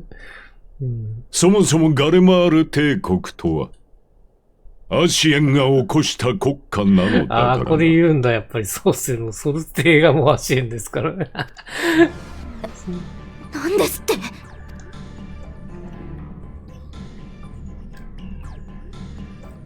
建国の父である初代ソルテの正体こそアシエン。人の歴史に介入しやすくするために打ち立てた強き国が我がガレマール帝国だったのだ。どうだ、異形の者どもに踊らされてきたガレアン族を哀れと笑うか。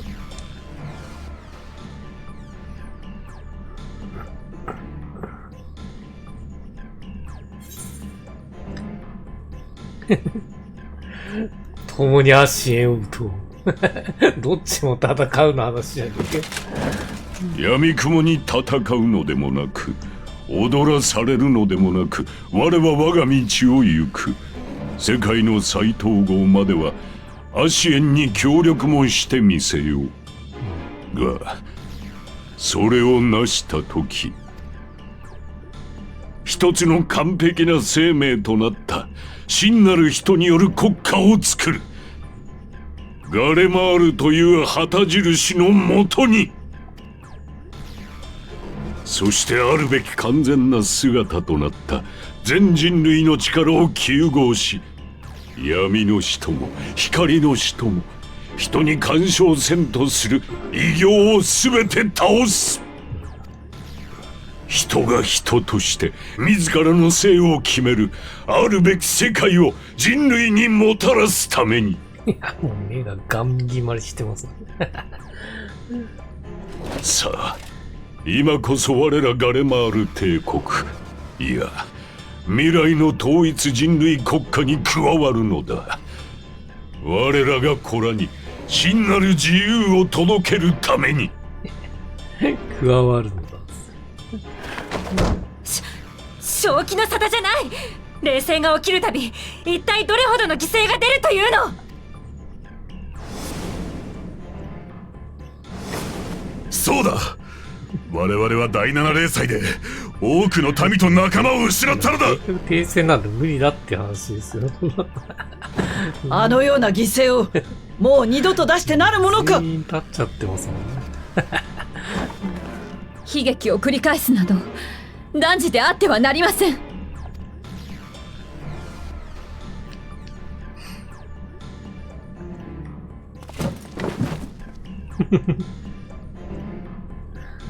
犠牲だと。このままではアシエンの家畜のまま、たとえ100万1000万の命が失われようとも進み続けるのみよ。そうには賛同できないってことですもんね、英雄ゼロ。それだけじゃない。零災が起こるたびに消滅する共存世界に生きる人々はどうなるの？人類全体の未来のためであれば、我が身を含め全てがさまつな犠牲に過ぎん。我らが不完全なままでは異形者どもには対抗できぬのだ。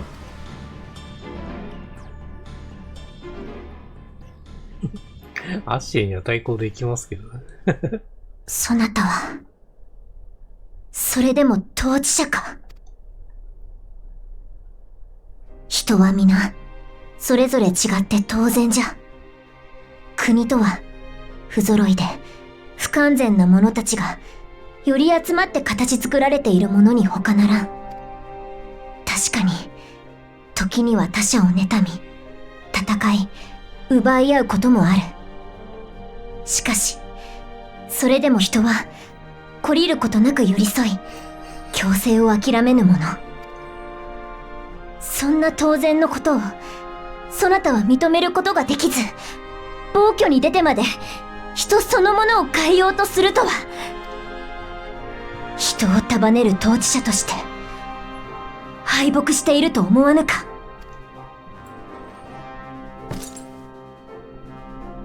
エオルゼアの英雄よ、貴様はどうなのだ。ここで来るか。不完全でもアシエンは倒せる。そう、もちろんです。今まで倒してますからね。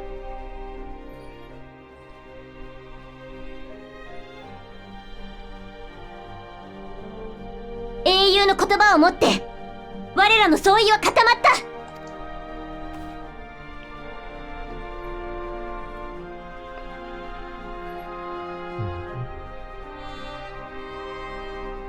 少しは話ができるものかと期待させられたが、名手をはじめ暁の賢人も英雄すらも所詮は愚かな蛮族だったか。交渉は決裂だ。去るがいい。ほどなく先端は開かれよう。やるんだ。こっからやるんすよ。戦が始まるってことですね。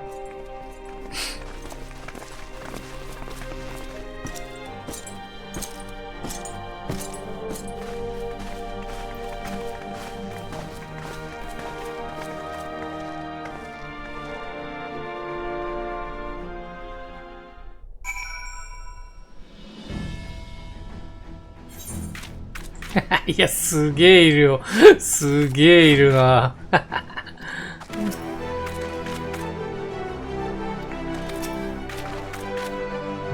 まあでもね、帝国側の状況を知れてよかったんじゃないですかね。アシエに支配されてた、そういうのも含めて全部知れたってことですよね、とりあえず。まさにこれですよね。出た、インザル大君。いや、この人数でやっぱ攻めていくってことですよね。そこが侵入地点ってなってますからね。もう間違いなくそこがあれです、ID ですよね。この名前ですかね、このギムリトって名前がこれがあれですかね、ID の名前かな。同盟軍本陣に戻ったら東方連合の戦意隊が到着していたんだ。彼らの到着まで時間を稼げたことが交渉の収穫なんだって考えるしかないよね。あ、違うな。別のが出てきたな。開戦の時って。も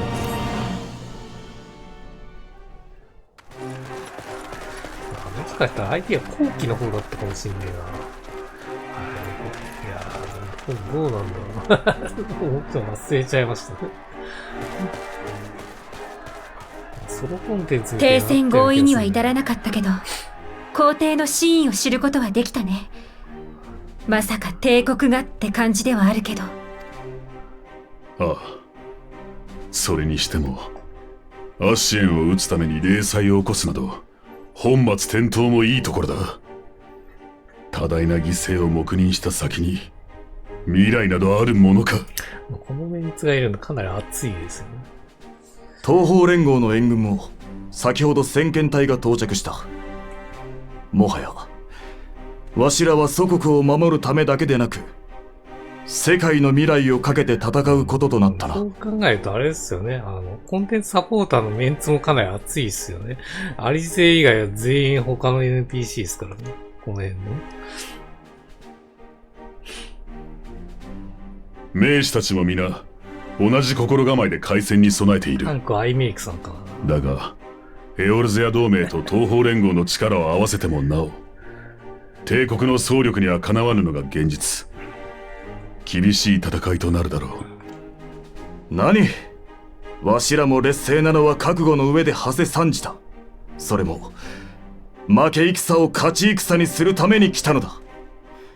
相手が強敵であろうが戦うのみよ。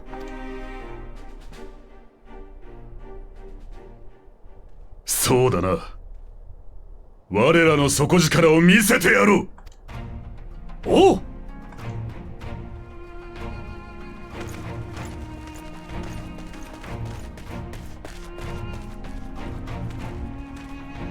ところで貴様たちに参戦の意思があるならばエオルゼア同盟を代表して頼みたい。遊撃部隊。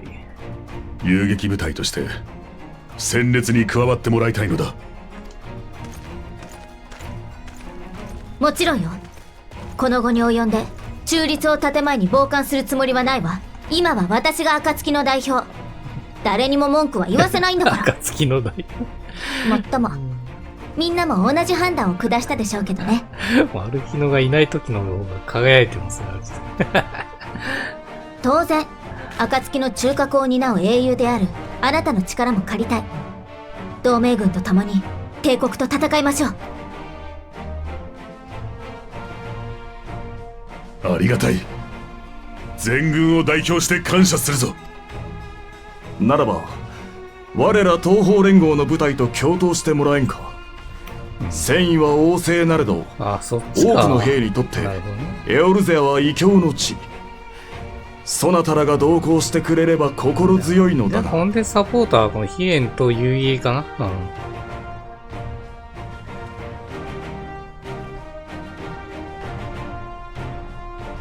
断る理由はないわね。恩に着る。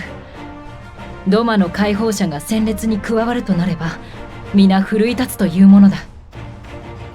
我が輩も戦場へ向かいたいのは山々だが同盟軍総司令官という立場上この本陣を守らねばならん。ヒーラー誰だよ。すまんが前線は貴様たちに託したぞ。ヒーラーがいないっす。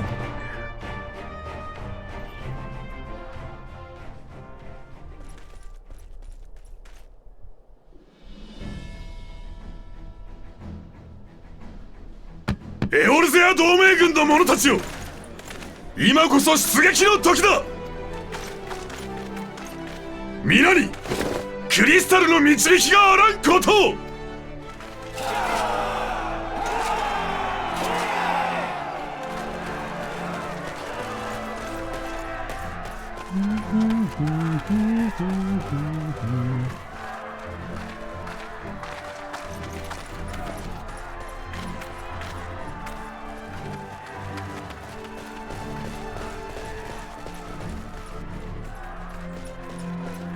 倒れた暁の賢人たちの分までしっかり戦いましょう。みんなが目を覚ました時に帝国に占領されているなんて申し訳が立たないもの。それにしても強大な敵を前にしているのに不思議と怖くもなんともないの。これもきっとあなたのおかげね。一緒に戦えると思うと負ける気がしないのよ。だからお願い、あなただけは倒れないでね。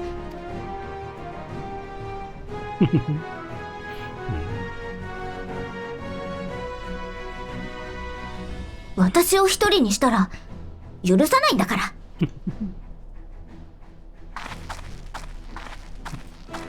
どうせお前が先に倒れんだろっていう話ですけど。大丈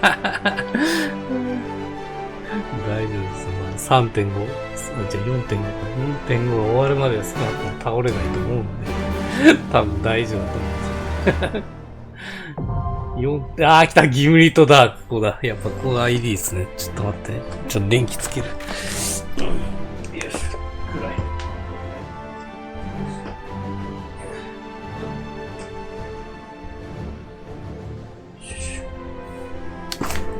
ちょっとモッサンにご飯あげるか。ちょっと待ってね。モッサン、モッ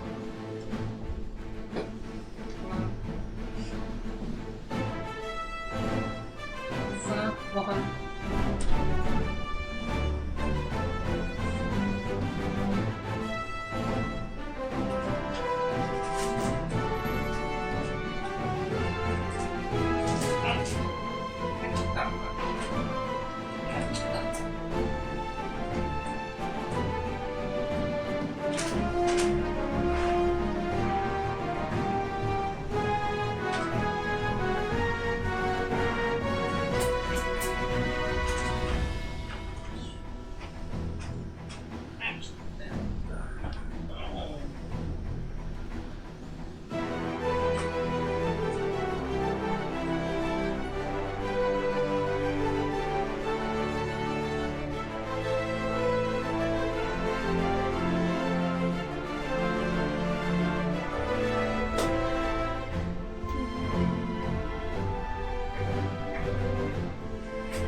よし。よし。いや、長いっすね。いや、やっぱ 4.5 は長いっすね。これ多分前期だと思いますもんね、まだ。いや、まあ後期があるって考えると長えな。ばらけてるな。一応会話してくか。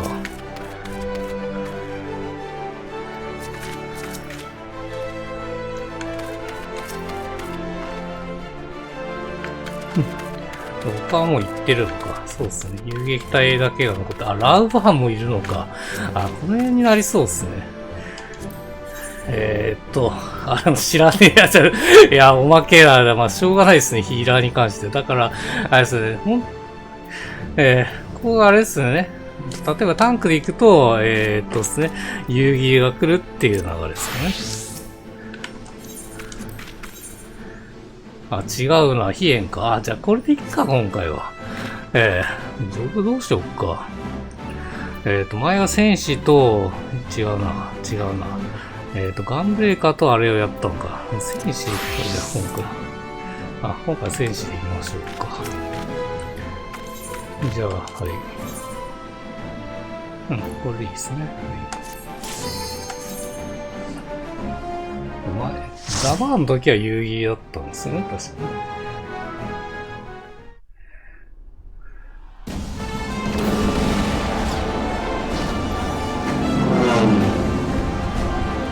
締めのテーマになってますね。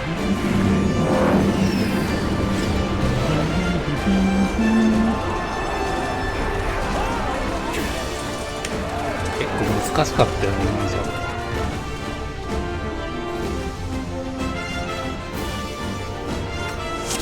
さあ、お願いしよう。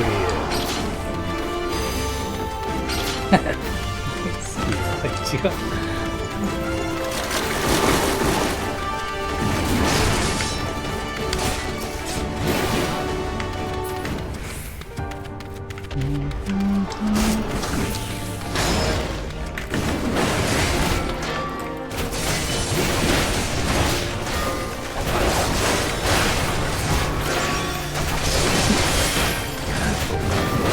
回復が取れるのか、これ使えばとりあえず回復はできるのか。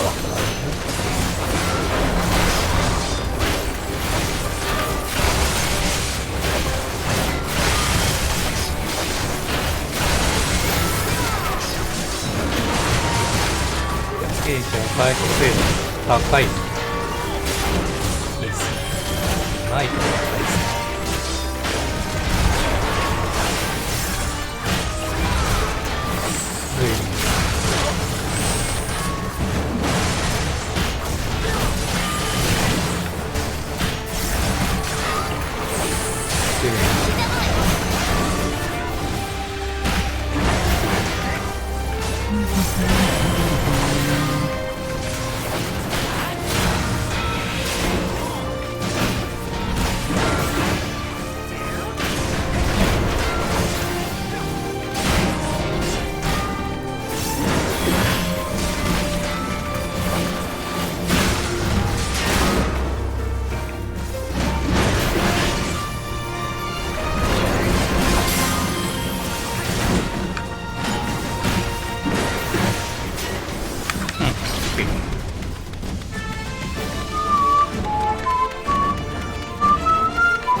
で、い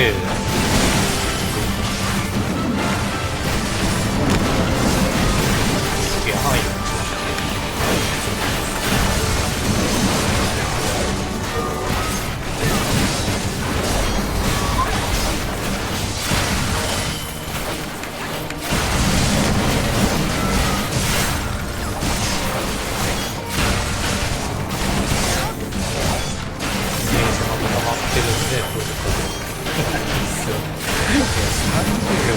早いっすよね。アート来たと60秒なんで全然違うよな。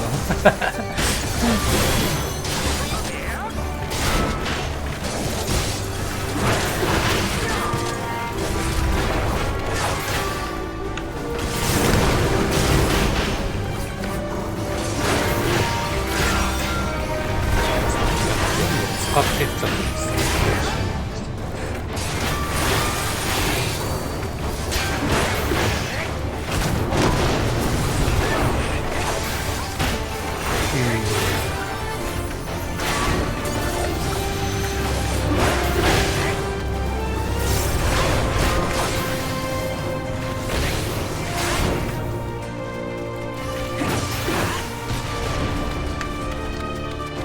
一ボスか黄金コロああ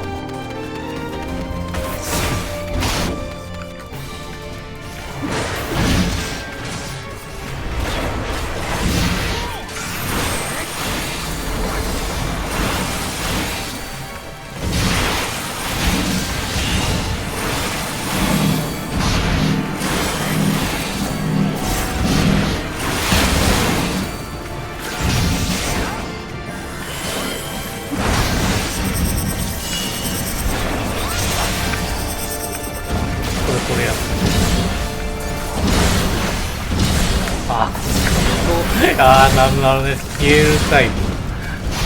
なるほどね。普通に入っちゃって。もうこの時はパンって言うか。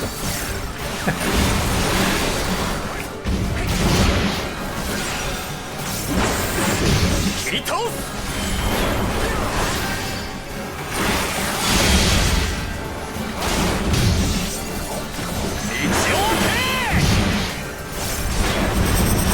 範囲でも回復できるのいいですね。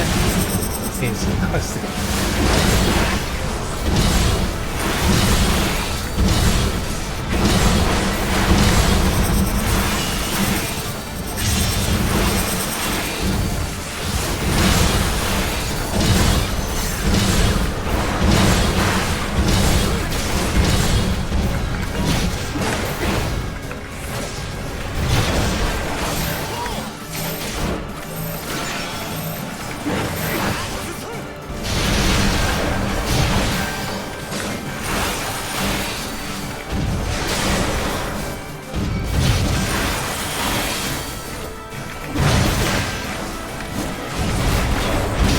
そっちに行くなよ、もう。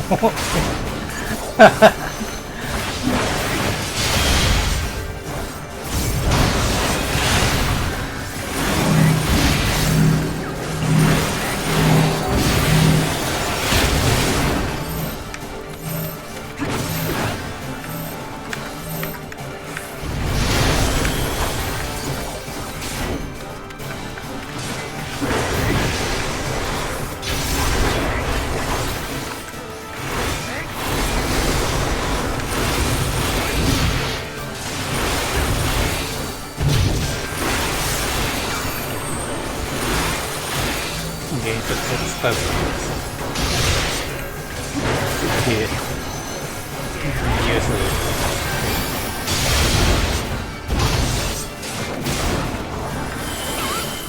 オッケー。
しねえか。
てくれて助かったよ。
ここ以降はね、ペースにして、ペースのレベル上げしながらで、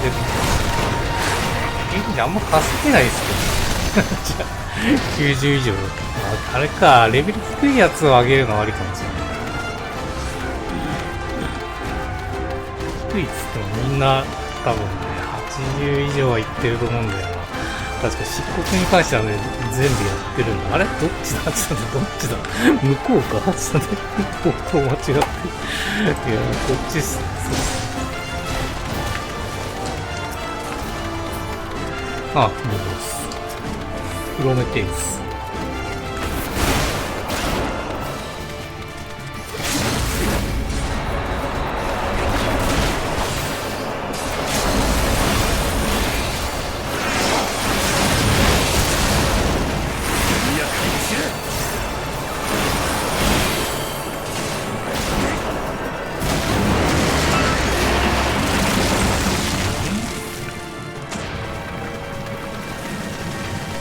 からって言って、そうだ、これか、これだ。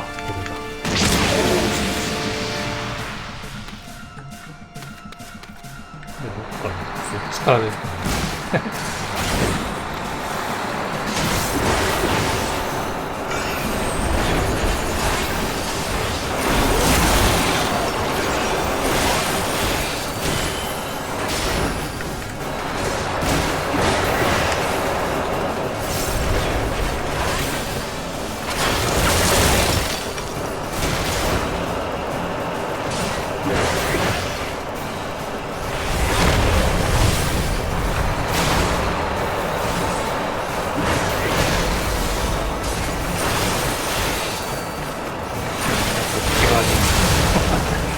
いや、ケイチ戻れよ。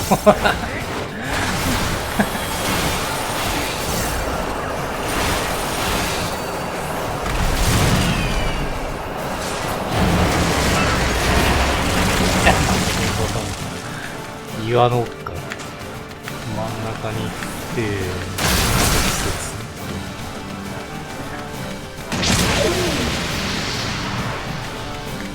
こっちから来る。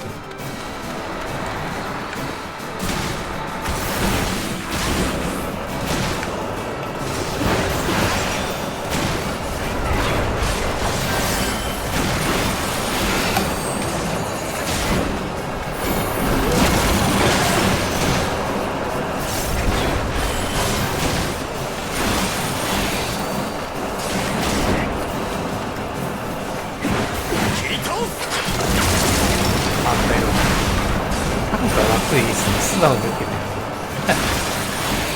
そうね、待つ時間あったらこれは全然大丈夫です。なんでページ戻ってくんないんですけど。あ、気がなくなった。でんでんでん、でんでんでん。お、アイメイクさん、カメンさん。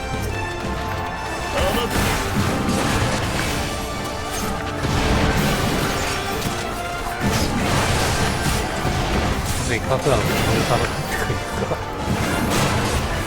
もう奥に行っちゃうとな、ついてこねえですよ。ついてくるかな。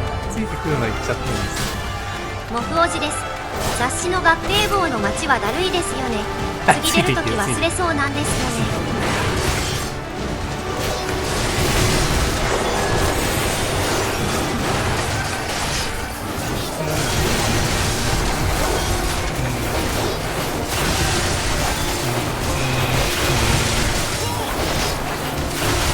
はい。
まだいいよね。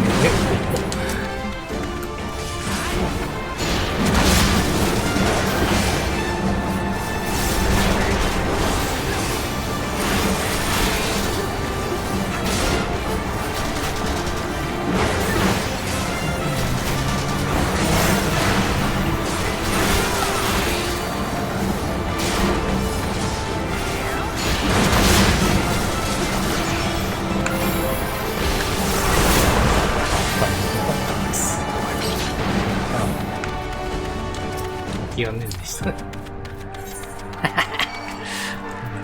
捨てたらいいよなって感じするけど、いいのか。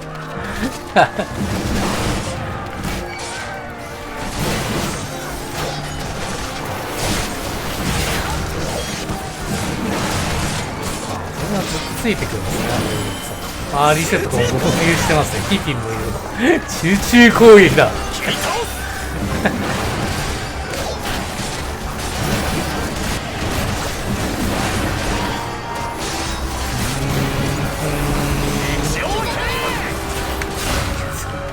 捕まえないといけない。しかも余計なことやってきやがって。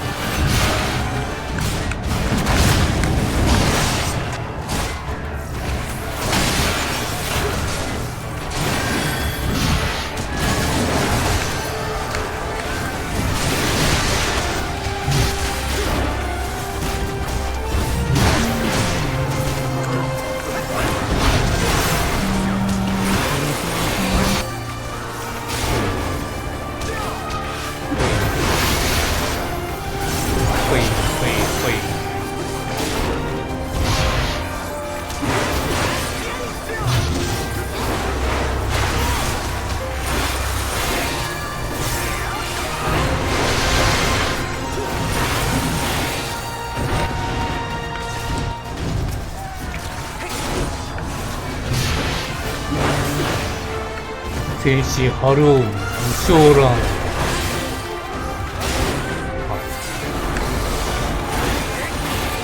皆さん集まってください。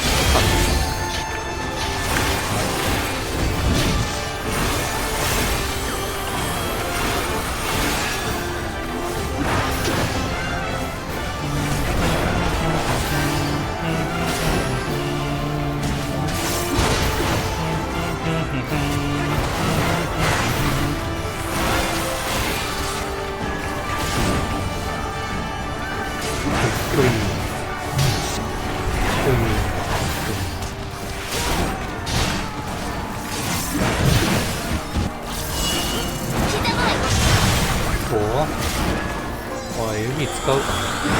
店が使いない。パパイの力を感じる。うわー、つれえ、半分当てやがって。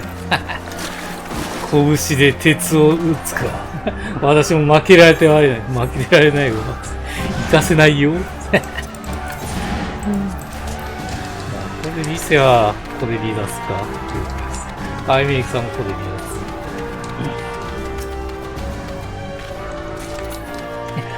クセサリーいらねえんだよ。アクセサリーいらねえんだよ。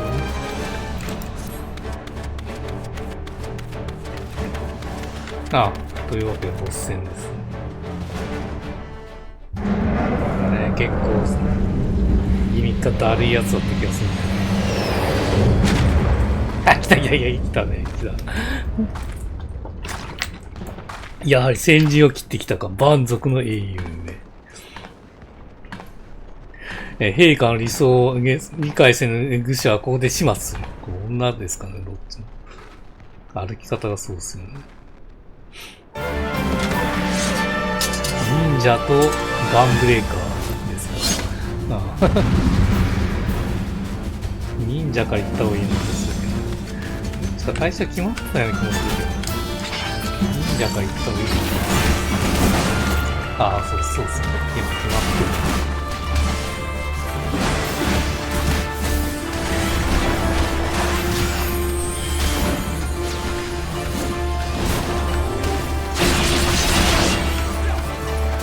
狙ってきてんのかな。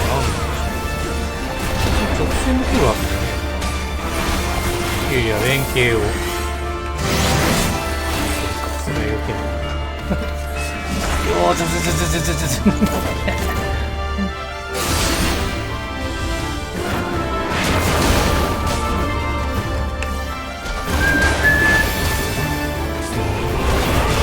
ンク来てるんです。そんな食らわねえと。来てる。さ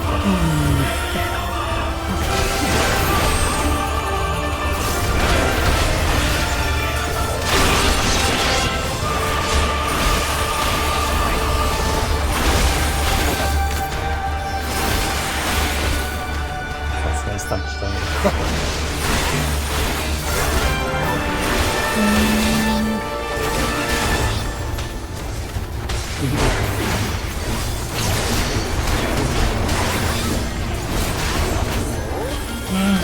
もう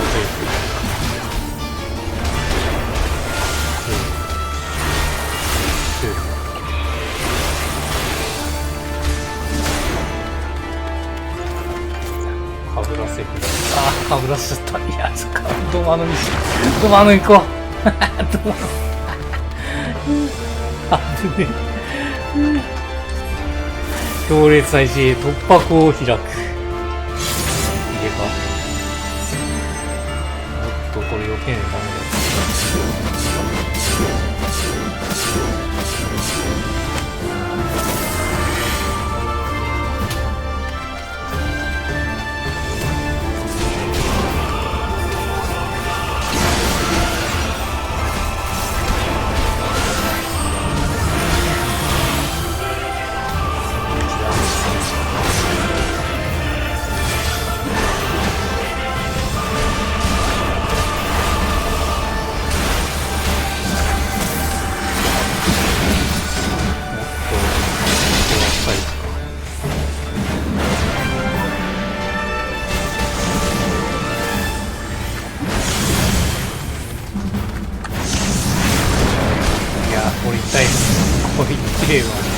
タンクであんな食らってる。ああいうので確かね、ヒーラーはね、結構死にやすいんですよ。ヒーラー結構きついですね。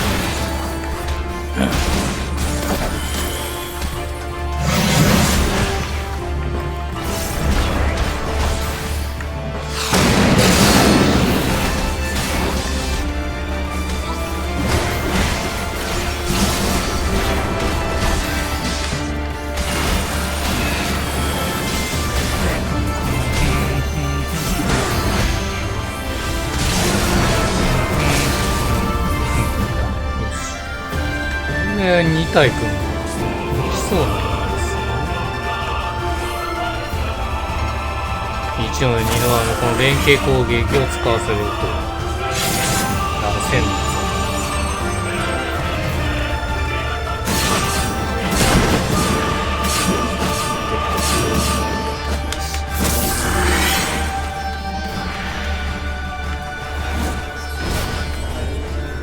はい、そうです。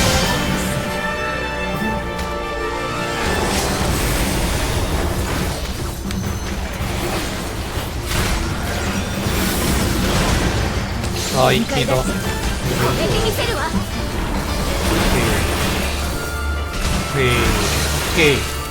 落ちした。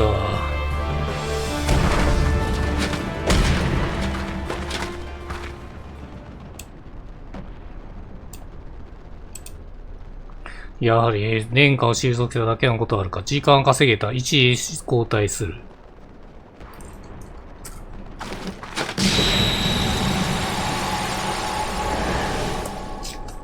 逃げるんだ。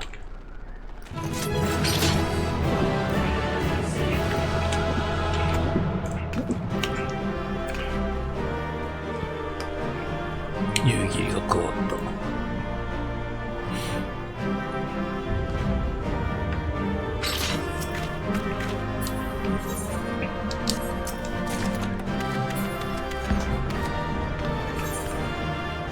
た。スカート見てみるか、スカート。同キャラだから見えますね。前撮ってたやつは。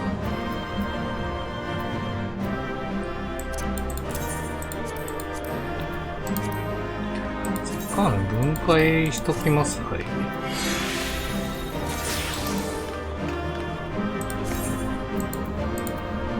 動画だけ一応残しとけ。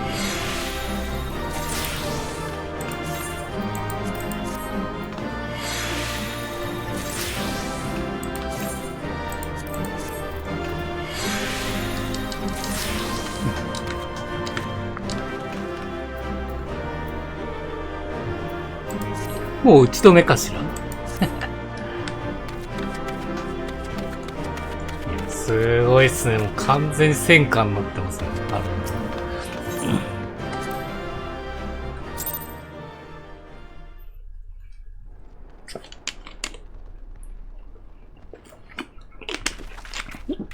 これで帝国軍にもかなりの打撃が与えられたはずよね。まっこと、そなたの奮闘には胸が熱くなったぞ。わしも負けてはおれんが、もうこの辺りには敵軍の姿は見当たらんようだ。どうやら敵の部隊は一旦本陣へと退いたようです。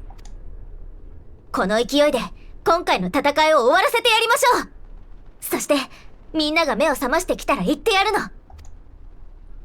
あら？もう片付けちゃったわよってね。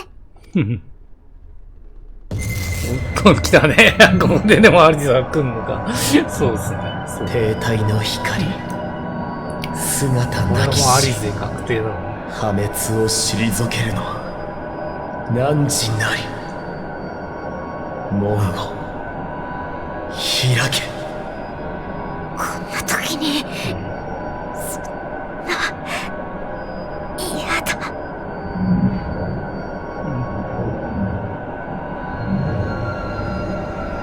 ああ、届かない。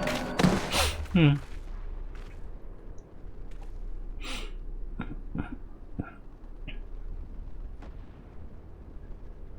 まさか、また例の呼び声なのか。そなたは無事か。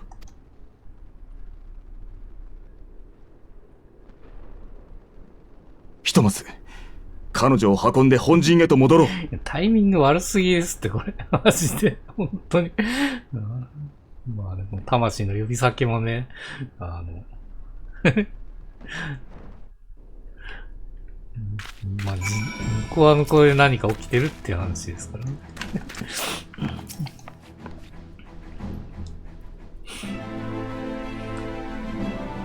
ご苦労だった。おかげで敵の第一陣を退けることができた。とはいえ、帝国にとってはほんの小手調べに過ぎんはずだ。バリス艇が陣中にあるとあって、決して無理はせず、着実にこちらの戦力を、削るつもりなのであろう。貴様との活躍と東方連合の援軍が功を奏して、戦線を支えることができたが、油断は禁物といったところだ。倒れたアリゼ城についてはひとまず野戦病院で、治療師を見てもらっている。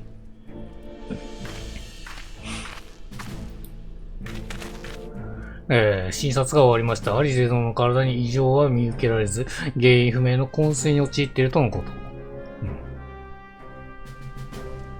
と。やはり暁の賢人を続きと襲った例の昏睡と同じ症状か。一体何が起きているというのは。戦時でなければ原因究明に協力したいところだが、すまない。今はそのような余裕もない。せめて解放軍が責任を持ってアリゼ城の身柄を石の家へと運ばしてもらおう。我らは東方連合の陣地へと向かう。本体の到着には今しばらく時間を要するゆえ、陣の備えを万全にしておきたいのだ。ああ、頼んだぞ。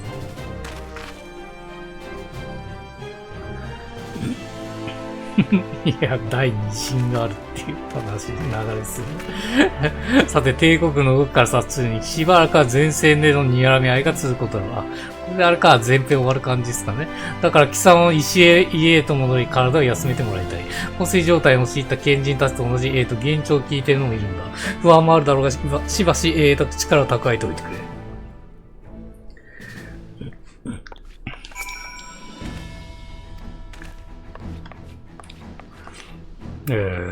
石の家か。は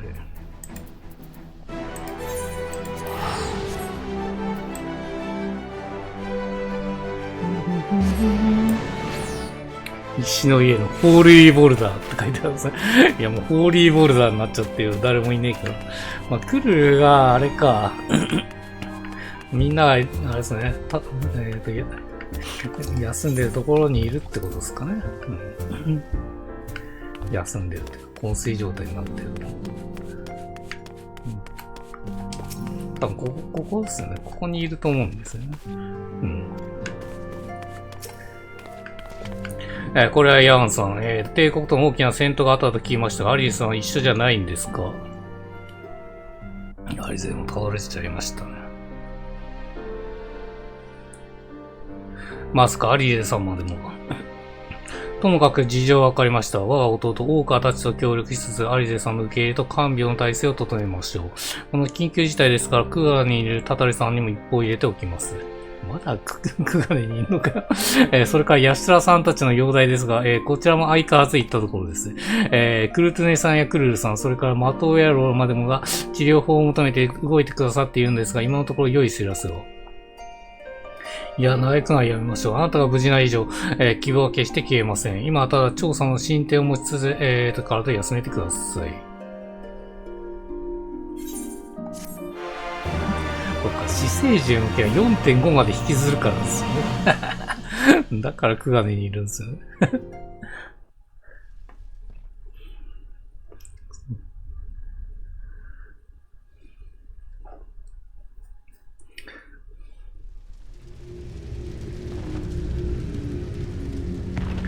シナリオは、あれですね、配信のところに追いついたら、やりたいですね。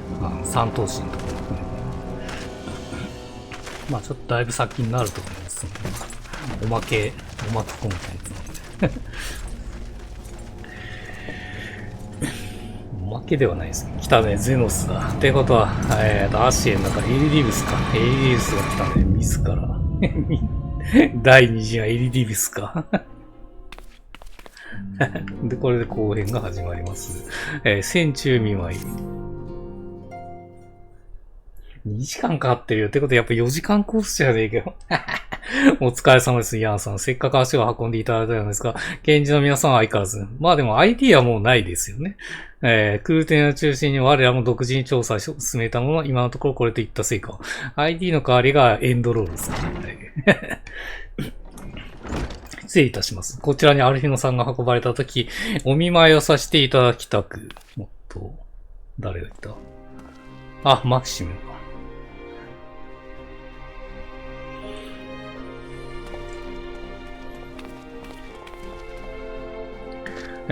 これはヤンさん、さっきの、戦闘でのご武勇、気を読んでおります。帝国の侵攻を防いでいただき誠にありがとうございました。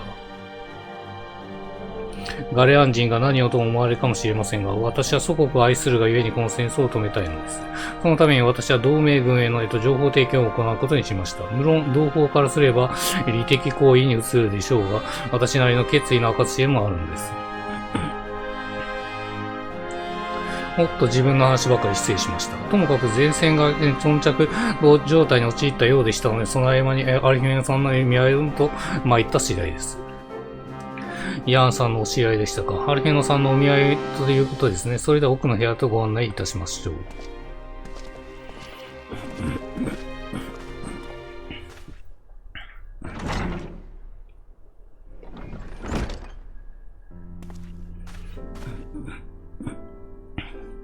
急な訪問にもかかわらずありがとうございました。昏睡状態と生きて戻ってくれた姿をどうしてもこの目で確認しておきたかったのです。アルヒノさんは私たち民衆派を信じ共に手を取り合おうとしてくださいました。ザ・バーンでは共に戦い、部下を救ってもくれたのです。昏睡の原因は、不明とのことですが、ともかく回復するよう願っています。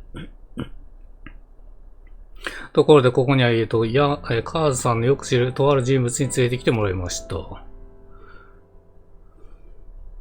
彼には、銀装湖、北岸で、北岸で待ってもらっています。あなたに会いたがっていると思うんで、よかったらそこまで来ていただけますか。誰だ？あなたもよく知っているって言ってました。よく知ってるんだ。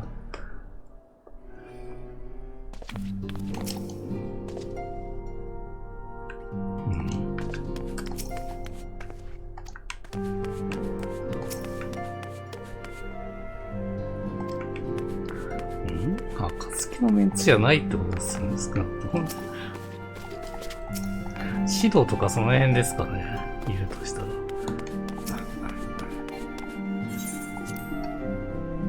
全然登場してこないですもん、むしろ。ちょ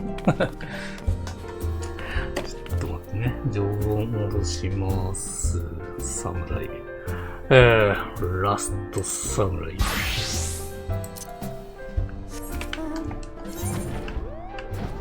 あそこなんだ。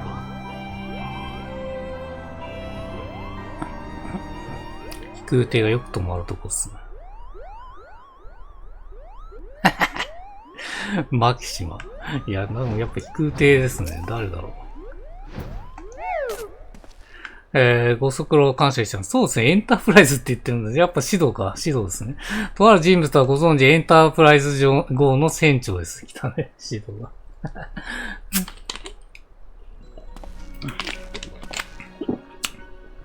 ボイスないっすね。ヨーカーズ、いろいろと大変だったようだから、俺に声をかけないと水臭いじゃないか。声優問題ですね。最も賢人たちの原因不明の昏睡なんて、俺にとっては専門外ではあるんだが。シドさんのことは以前よりも存じ上げていました。一方的でありましたが、私も随分と影響を受けたものです。帝国内ではシドさんは裏切りの逃亡者と呼ばれていました。ですが民衆派にとっては侵略政策に反発して亡命し、異国での活動を続ける革命の一種そのものでしたよ。なるほどね。よしてくれよ。帝国からの亡命者が来たと聞いて力になればとコンタクトを取ってみたんだ。今、暁のメンツがひどい状態なんでね。まあ、ここで指導は助かりますね。こうして密かに尊敬した人物に亡命先で会えるなんて不思議なものです。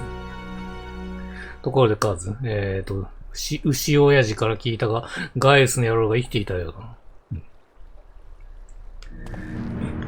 あの影のカーリードがかつての第14軍団の軍団長ガイウス・バン・バイサルとは思いもよりませんでした。何分素顔を見たことがなかったもので。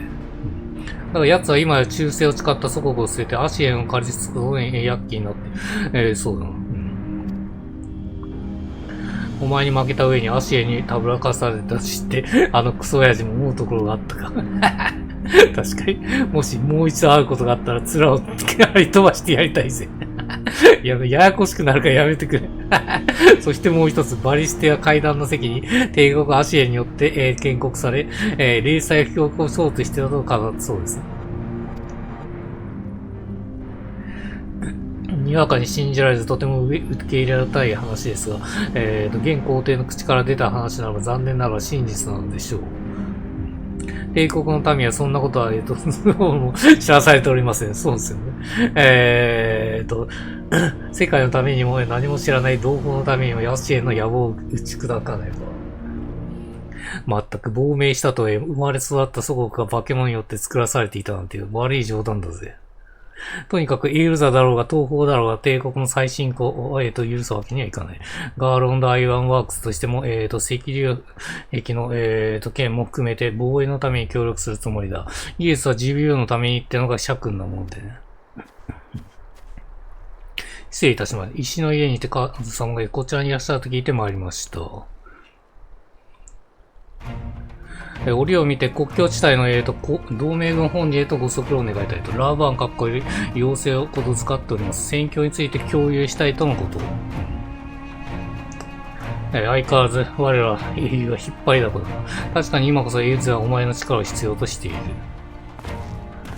よし来た。エンタープライズに乗ってくるアラミゴまで一と、決勝とカットだ。言ってたね。そうですね。ちょうどそこにありますね。エンタープライ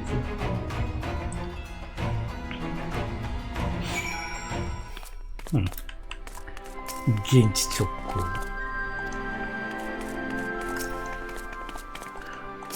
またあそこに入るってことか。例の専用エリア。こうしてエンタープライズに乗せてお前を決戦の地に送り届けるの何度目だろうな。その度にお前は偉業を成し遂げてきたもんだがいいか無茶だけはしてくれるんだよ。何は生きて戻ってことを願っているぜ。いや、カーズさんどうかご無事で。私も国境地帯へと迎えできることをしてみます。俺は社員たちと飛空艇を使って、視聴者の搬送でも手伝わせた。それじゃあなかず。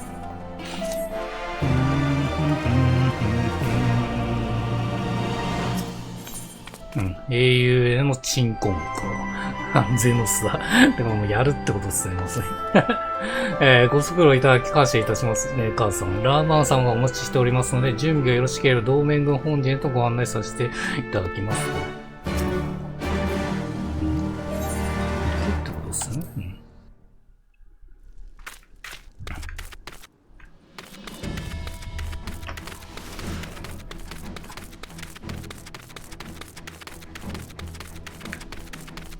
ソロコンテンツ、早速来ましたね。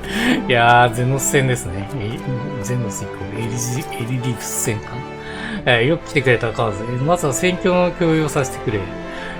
来たね、カットシーン連続ですね。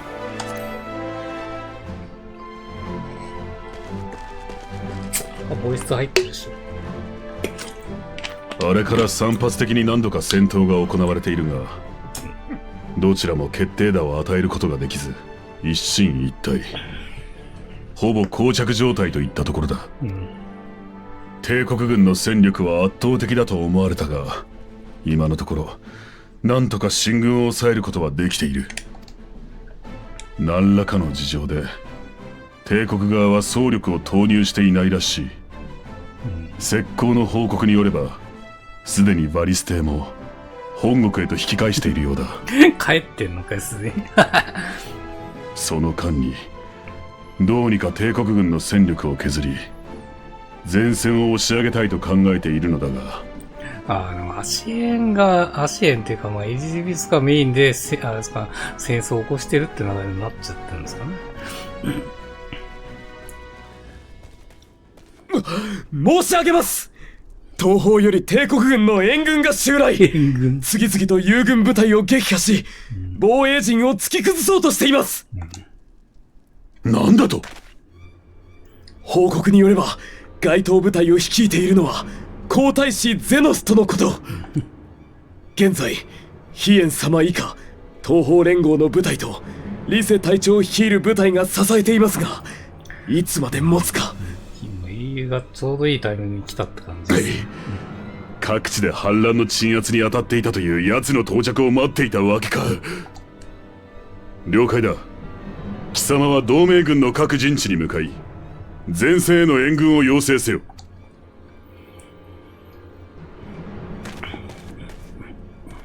いざとなれば我が輩も前線に出るつもりだが、急ぎ貴様にも援軍を頼めるか。アシエンを倒す。あれっすね、あれがないと。不死のアシエンを始末するのは難しかろうが、ゼノスを戦場で倒すことの意味は大きいな。それでは頼んだぞ。あれをウリエンジェからもらってこないといけないですよ、石を。でもないですよね、持ってないですよね。このタイミングで来てるしだって。どうしてここは危険ですね。今度こそ正しき門を。正しき門ね。もう開いてんじゃねえけど。あれ日のたちどうした？また例の声が聞こえたというのか。誰かが言っちゃってるかもしれないですけど、このタイミングで。大大丈夫なのか。ゼノスの剣が収まるまでは、とりあえずは、そうか。頑張ってますね。確かに、今は引けない時だな。最後の砦である本陣は、我が輩が死守する。貴様には、前線を任したぞ。バンバン。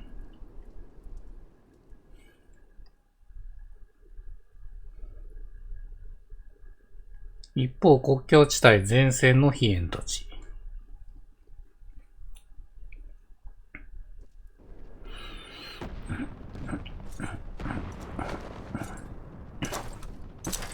来た。いや、飛燕バーサスゼノスになってるよ。いや、これやるのかよ。どういう状態だ、これ。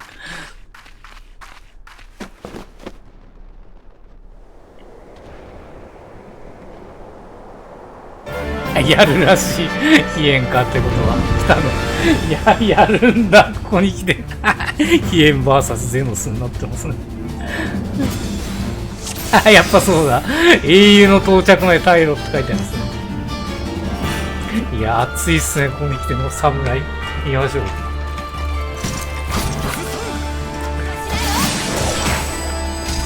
きなりなんかぶちかまそう。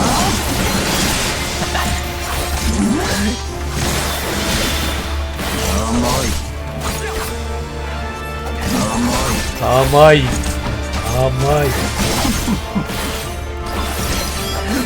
器が全く一緒じゃねえけど。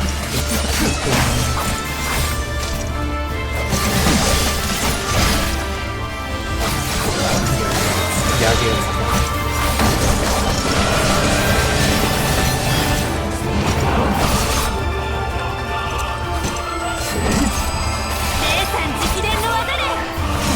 回復してくれてるじゃん。この3人ですね。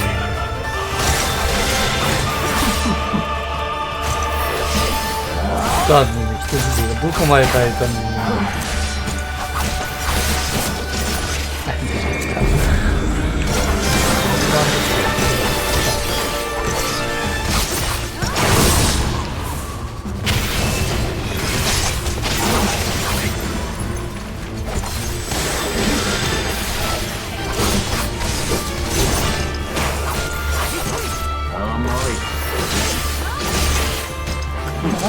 回復できる。そこだ。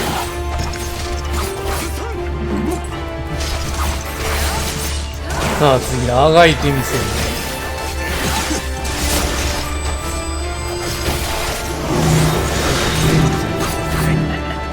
いやー、ここに来んじゃねえ、バカ野郎。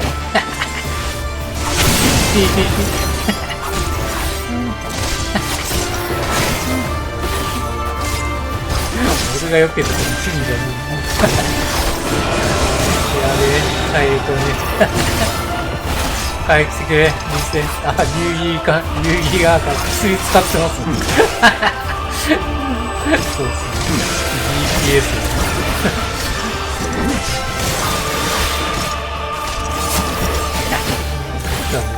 妖刀と呼ばれてたのしか知らないっすね。サバス系かなこれ。ノックダウン。いや、捕まっとるやんけ。いや、捕まっとるやん。ジャリーンですかね。ちょっとジャリーン準備してるんですけど。飛燕をやらせはしないよ、つって。お、壊した。今度は店をどうにかしろって。かくなるヒース。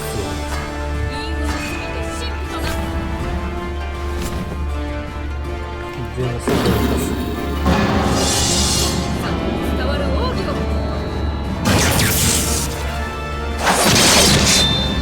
おぉ、さすがっすね。いや、しかも頭ありだよ。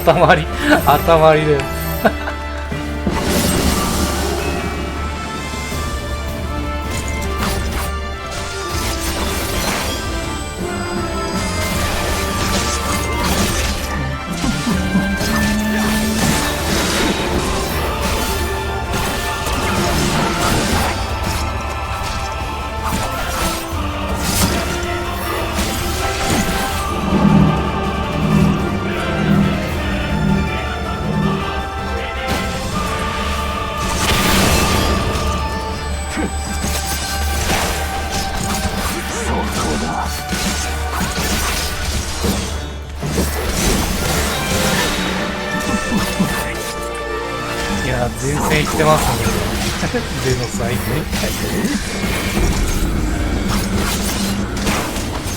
飛ぶやつ。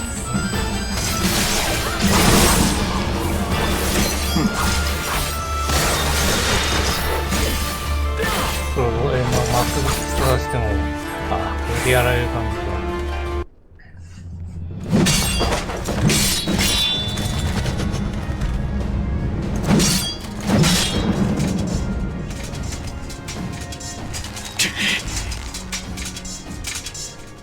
その首もらい受ける。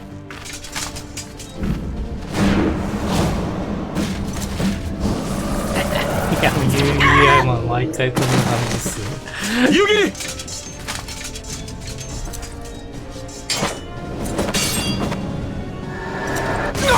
おっと、いや、やられたか。お、大丈夫。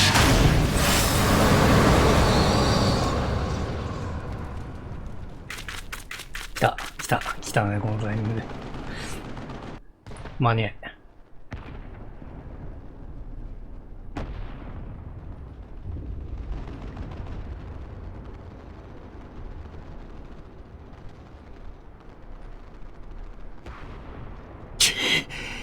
よもやガレアンの身で魔法まで。これがアシエンの力。か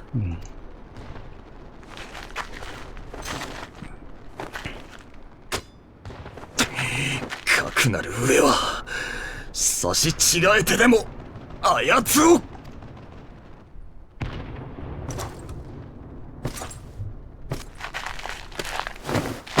いや、間に合ってくれ。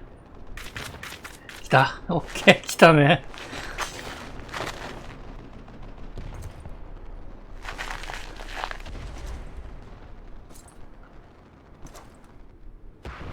久しいな、光の使徒よ。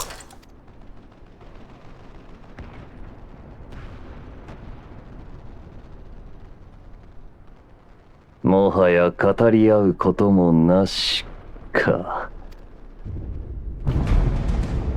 よかろう。光と闇の均衡を正すため消えてもらうぞ。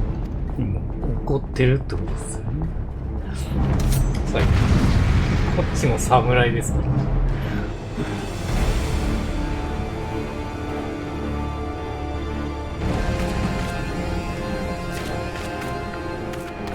あ、OK、じゃあ行きましょう。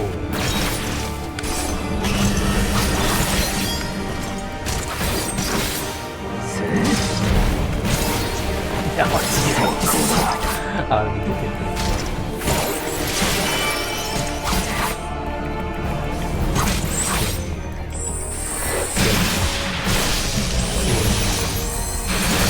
豆がいてはさすがにねえか。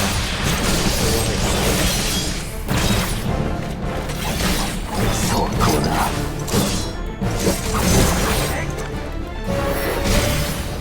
そこだ。甘い。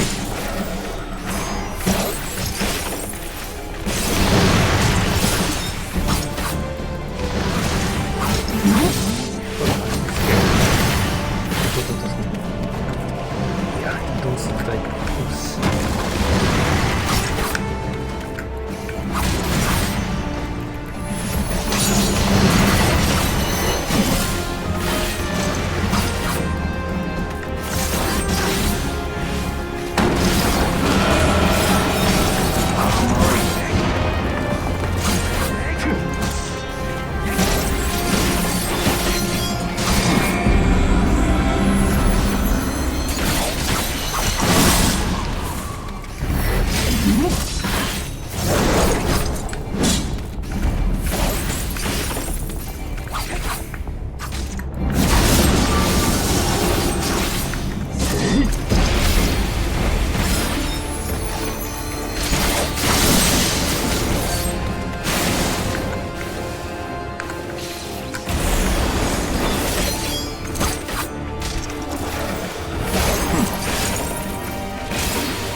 れをやれと。いや、そ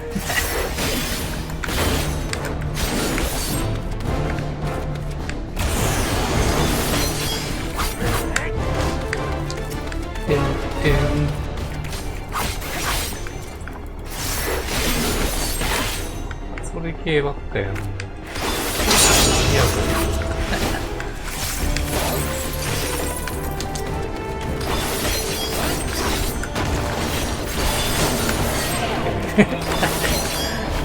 や、あ、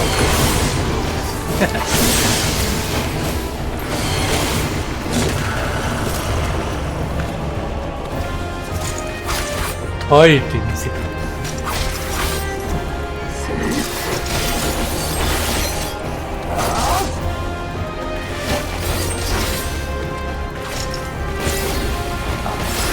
あれ、すぐ消えてねえ。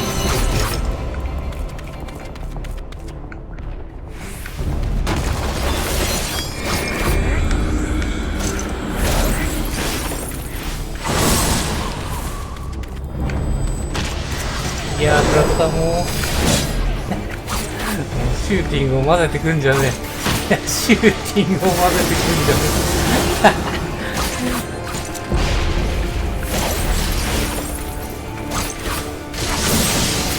え。いやー、だって麻痺。いや、でも麻痺きついって。止まるんじゃねえ。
倒せないのが残念ですけど。普通に起き上がってます。普通に。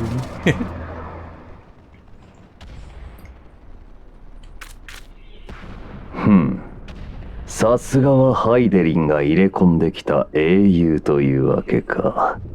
だがこの肉体と我が魂の前ではわずかに力が足りなかったようだな。どうなるんでしょう。うわー、ちょっとここで来た。いや、ここで来てる。いや、もうひどいっすね、このタイミング。いやー、空気読めよ、これ。ほう、何者かの意志を感じるぞ。あれですか、アシエナがこのことわかるんですかね。しかし、間の悪いことだな。悪すぎる。やばいっす、やばい。ここで持ってかれてやばいっすね。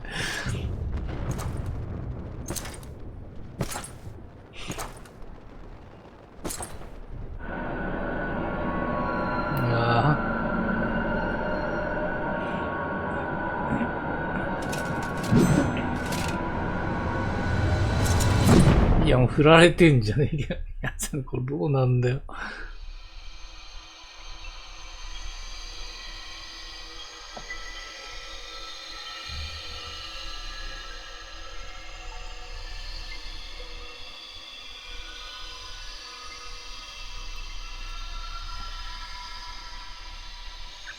まだ執行に突入してないんで、いけないと思うんですね。やっと繋がったか。とりあえずは繋がったっぽいですけど。さあ来ましたね。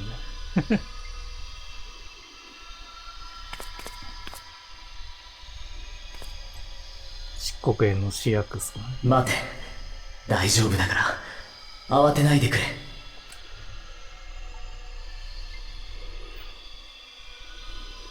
しかし、これでは声を通せた程度か。冒険者よ、英雄よ、どうか聞いてほしい。お前はその戦いに勝っても負けてもいけない。進む道そのものをたがえているのだ。たがえている。勝っても負けてもいけない。正しきに至るすべての鍵はこちらに揃っている。そして我々もまたお前の力を求めている。早く戦場に戻せ。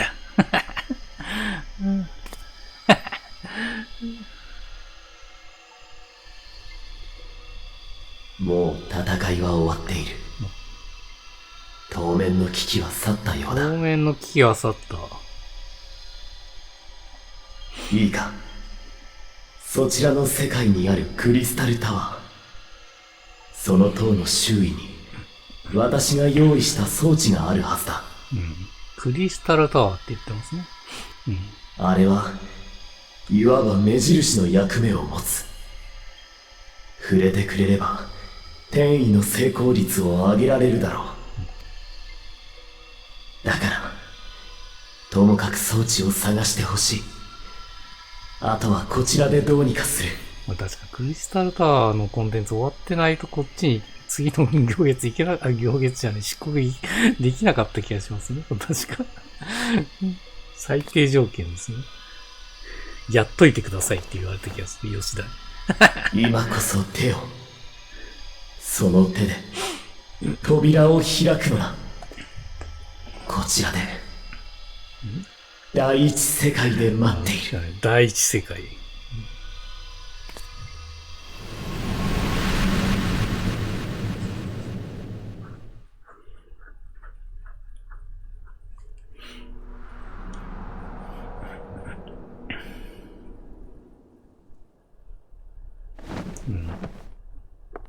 よく助かったね、この状態で。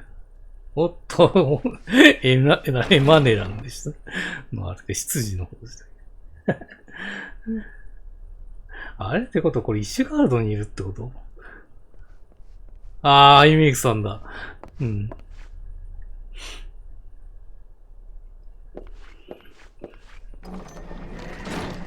ああ、目を覚ましてくれたか。落ち着いてくれ。ここはイシュガルドだ。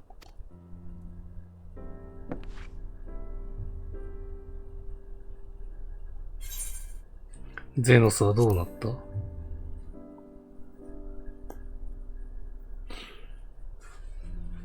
どうやら、ゼノスとやり合った時の記憶はあるようだな。君は、戦いの最中に苦しみだし、ゼノスは君に刃を振り下ろそうとした。そうだね。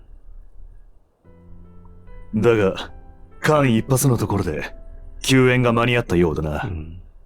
奴は、ゼノスに手痛い一撃を加えると、君を担ぎ上げ、イシュガルドの軍勢のところまで運んできたのだ。誰がこれ運んだんだ？ゼノスに手応えっていうか強い感じですかね。ってことはガイウスとかその辺かな。さあ誰でしょうね。でもイシュガルドにいるってことは、その救い手を紹介したいところだが、イシュガルドにいるってことは君を送り届けるや、エスティアンの可能性がある。すぐさまいつもかへと去ってしまった。エスティアンの可能性ありますね、これ。いや、そうですね、エスティアンだ。いや、そうきましたか。なるほどね。実に、エステニアンらしいと思うだろ。いや、さすがっすね、エスティアンは強いっすね。君との戦いで疲弊したゼノスは、後方へと退いたようだ。そして、ゼノスという中核を失ったことで、帝国軍の攻勢も弱まり、国境地帯は、再び膠着状態に陥った。また膠着状態。朗報はまだある。エオルゼア同盟と東方連合の検討を受けて、帝国支配下の各属州で反帝国活動が再燃し始めたのだ。また内乱が始まってると。さらに、サンクレット殿の絡め手が実を結んだようだな。絡めてあったね。皇位継承権を持つ皇族の一部が不穏な動きを見せているらしい。今や帝国の基盤は揺れに揺れている。バリスやゼノスが退いたのも無理からぬことだろう。このうちに第一世界に行っとけってことですかね。勝ち目のない戦に巧妙が見えてきたということさ。勝っても負けてもならないってことだから、まあ膠着状態であるってのが正しい選択か。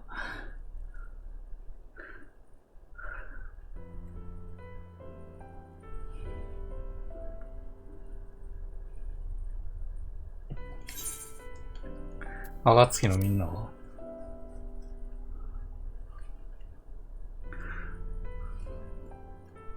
アリゼー殿も他の賢人たちも相変わらず眠ったままだが、どうか今は我が身をいたわってくれ。名手一同、君には本当に感謝している。しかし一方で、これ以上の無理を強いることはできないとも考えている。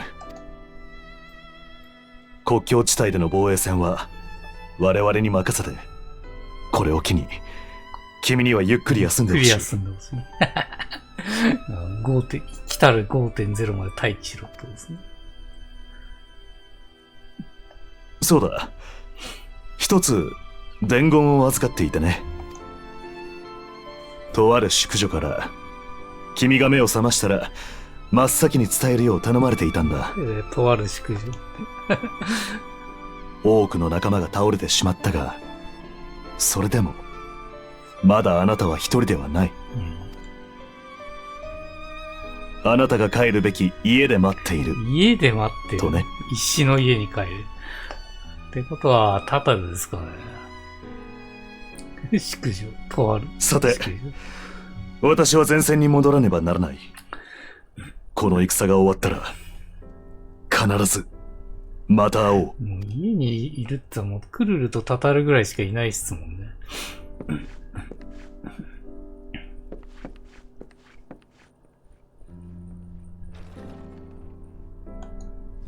まあ、あとはフラミンさんとかその辺の可能性もあるけどね。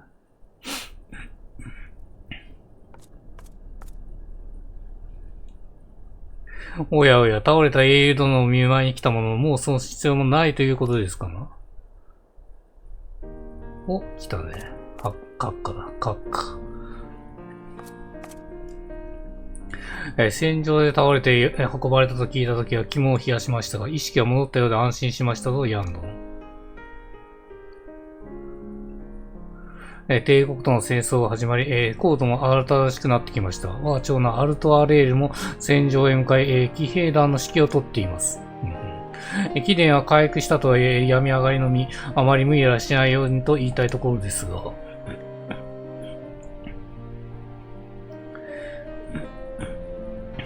休めと言われて休め、英雄殿ではないでしょう。どうやら次に向かうべき先も決まっている様子。その先に何があるのか私にはわかりません。しかし、貴殿の行き先が常にあるのは希望というもの。だからこそ足止めするわけにいきません。この戦火が収まった時にまたゆっくりお話ししましょう。それではまた。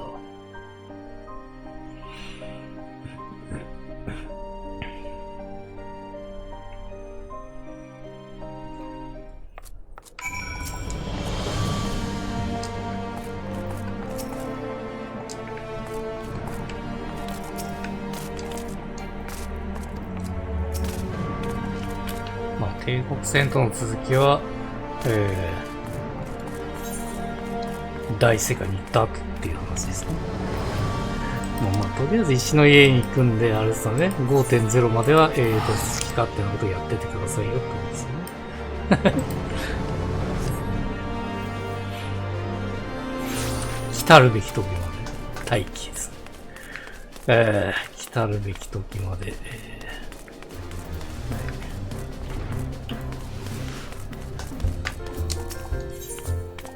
当たると思うんだけどな。帰ってくるとしたら。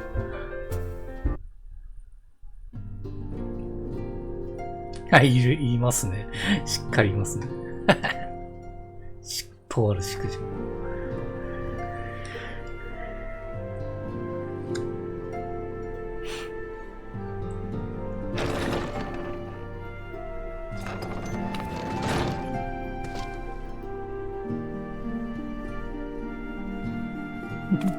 そんな顔で見るな。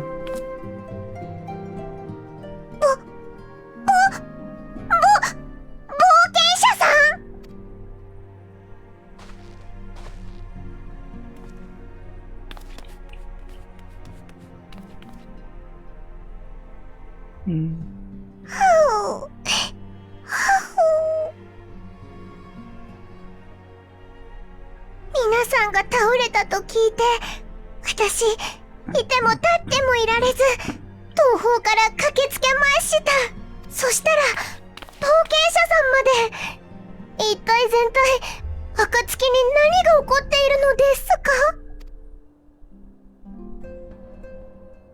事情を話す。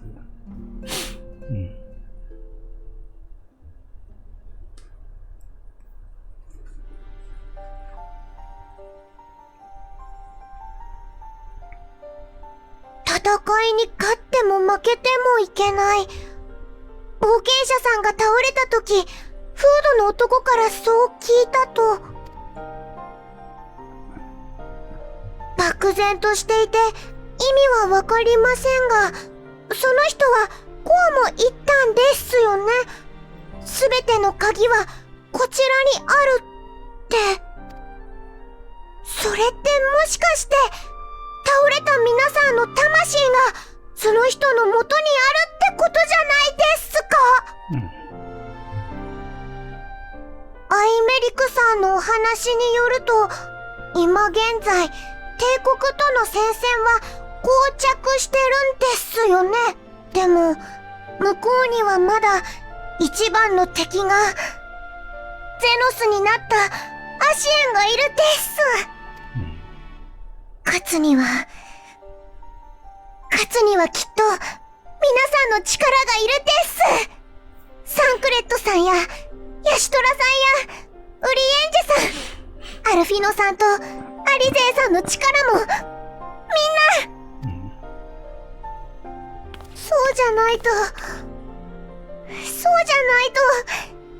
絶対にもう戦場に行っちゃダメです。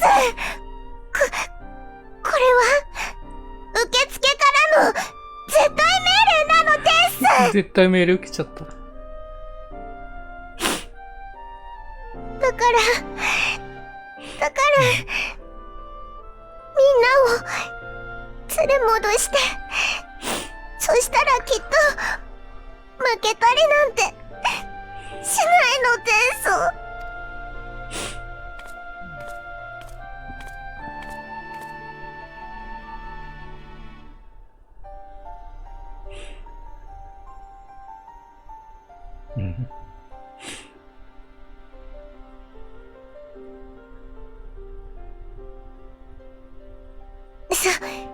そのためにはクリスタルタワーの周囲にあるという何かの装置を探す必要があるんですよね。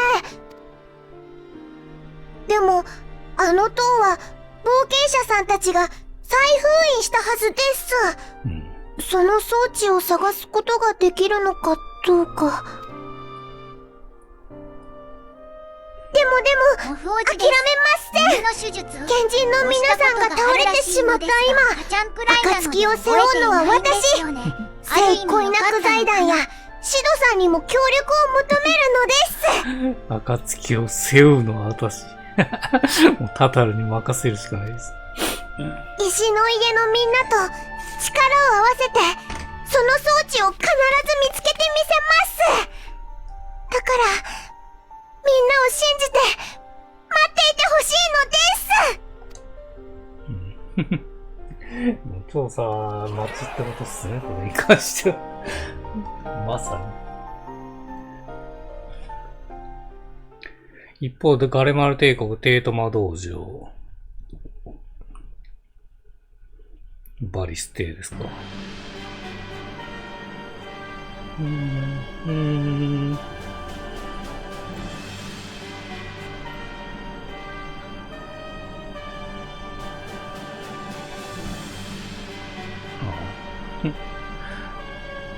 エリブスもいますね。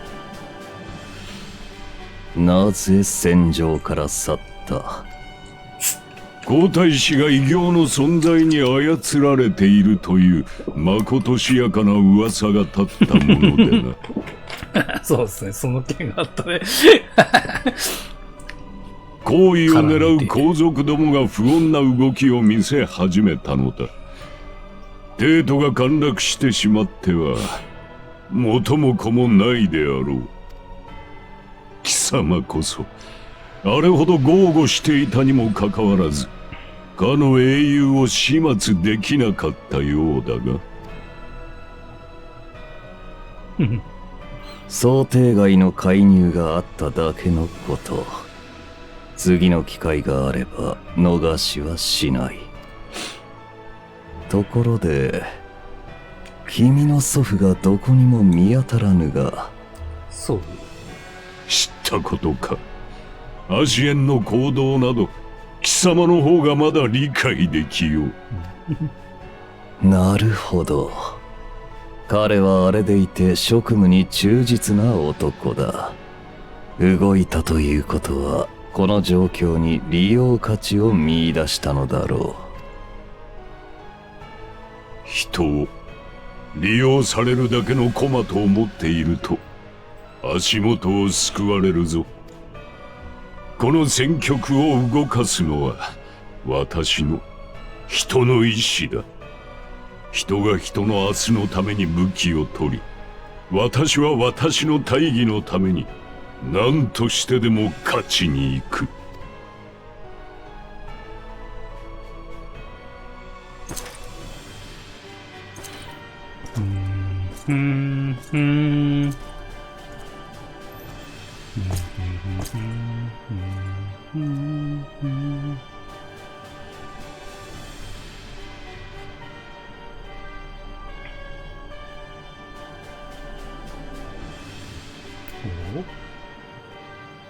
陛下、朗報でございます。ようやく準備が整いました。ご命令さえあればすぐにでも製造を再開できます。黒バラを製造するって言ってる。帝国の意向を知らしめる黒バラを。これどうすんだよ、黒バラ。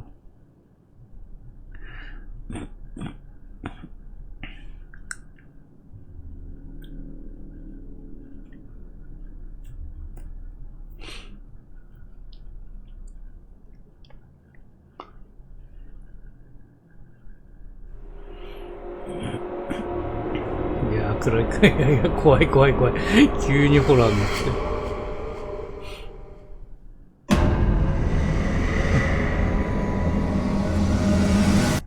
いや、怖え、これで終わんのかよ。もう、黒バラ使う気満々じゃねえかよ。あ、これでエンドロールかな、もしかしたら。真っ暗。あー、来たね、エンドロールだ。なんだっけ。こうか。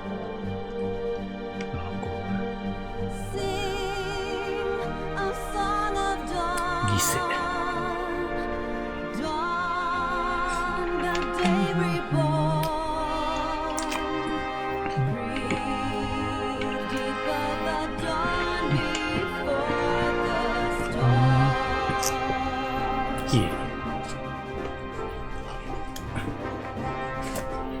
久々なんで聞きますか。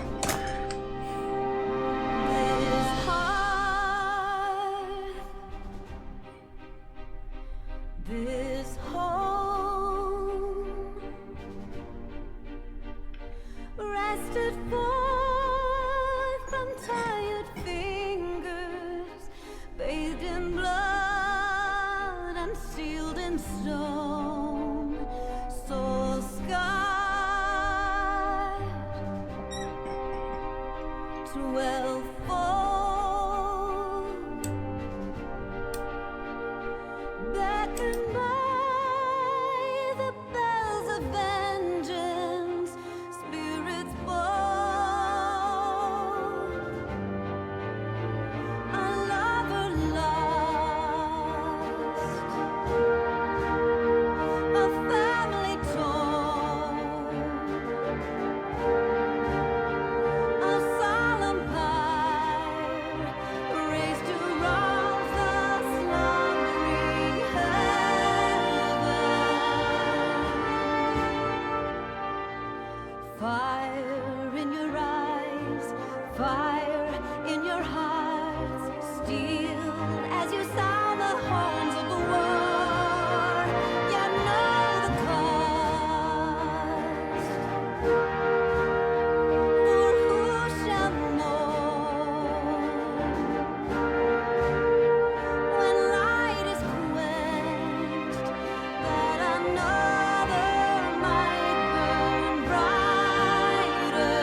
あ、オッケー。あ、こんなとこだ。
オッケー、歌物はとりあえず終わりましたね。はい。お疲れ様でした。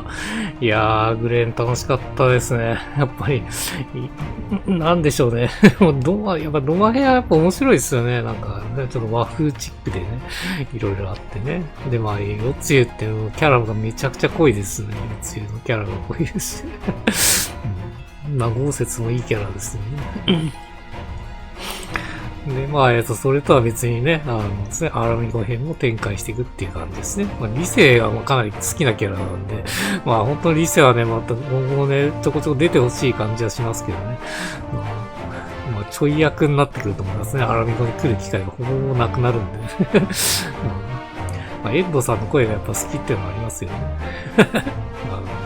ゼロの奇跡のエリーの声ですね。馴染みは深いですよね。絶対ファルコムの人はあれですよね。14プレイヤーいますよね。間違いなくいると思います。あれですね。まあ、今後漆黒で出てくる内田さんとかもね、今、黒の奇跡に出てますからね。まあ、そういうのも。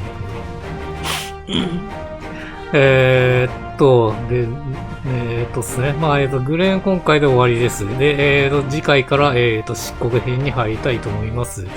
で、漆黒編は、ですね、まず 5.0 を一通り終わらせて、で、どっかのタイミングで、ですね、サブキャラのメインと繋がるんです。まあ、そこまで一応、配信としてやる予定ですね。それ以降に関しても配信として上がってるんで、それ以降はですね、パートをね、タイトル直します。タイトル直して、サムネもしっかりつけて、ですね、いい感じにですね、最終リストに繋がるようにしとくんで、まあ、それ、順番に見ていただければと思います。パートの順に見ていただければおそらく、まあ、いい感じに今の、黄金のレガシーまで繋がると思うんで、まあ、そしたらまあですね、14に関しては、まあ、いった、メインプレイに関してはもう、まあ、あれですね、最新のやつをやってるだけっていう感じになると思います。まあ、それ以外は、ですね、まあ、その、さっきのでしたクリスタルタワーだとか、三頭身だとか、死生樹とか、まあ、その辺とかを強くてニューゲームで、まあ、できたらいいかなっていう感じですかね。はい。一応そんな感じです。まああれさ、サブキャラの方でひよこさんと、まあやるコンテンツもまあちょこちょこ出てくると思うんで、まあそっちをやった場合はね、強くてニューゲームやる予定今んとこないんで、まあ一応配信として何かしら残せればいいかなっていう感じですね。はい。で、そうですね。もう14に関してはそんな感じですね。で、まあ、ですね。まあ、FF に関しては、ですね、全然関係ないですけど、FF に関してはですね、1から9まで配信として終わってるんで、まあ、ですね、まずはそこは、ですね、まあ、見ていただろうと思います。で、ですね、まあ、配信としてやるのは次は10になると思うんで、まあ、10は2作ありますね。2作あるんで、まあ、結構長い、あれになると思う。プレイ時間になるかもしれないですけども、そちら楽しんでください。で、11に関してはちょっとどのタイミングでやるか今考えてないんですけどね。11ちょっとやりたいんですけどね。今ちょうどね、アライアンスでね、11の、ね、やつ出てるからやりたいタイミングではあるんですけどね。まあちょっと、まあどっかでやれればいいかなと。最悪ね、15まで終わってからでいいかなと思ってるんですけどね、今のところはね。まあ、11のね、プレイしたことあるんで、まあ、メインシナリオを中心に進んでいくと思います。まあ、レベル上げとかもちょくちょく出てくるんで、まあ、それは仕方ないですけど、やらざるを得ないですけどね。まあ、まずは99までレベル上げないといけないですからね。11に関してはまあ、そこから始まると思いますけど。まあそんな感じですかね、とりあえず。で、16の、あれですよね。なんだっけ。強くてニューゲームでしたか。なんとかモードみたいな、レベル50以降のやつですよね。あの辺のやつも一回はまあどっかでやりたいなと思ってますけど。まあそこは優先度かなり低めですね。まあどっちかっていうと、あれですね、DLC の方をどっかでやりたいかなっていうのはありますね。DLC のまだ手つけてないんで。まあそれもね、15が終わった後になると思いますので、まあその時でお楽しみください。一応そんな感じですね。あとはこれが終わるまでちょっと待ちましょうか。いやー、長いっすね、相変わらず。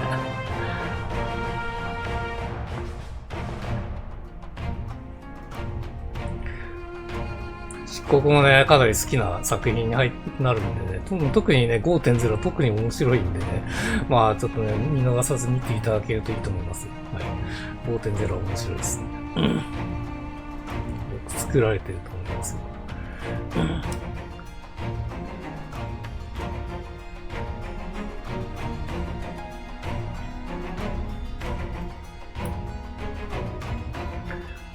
なんだで、今回が、25でしたっけ ?6 でしたっけ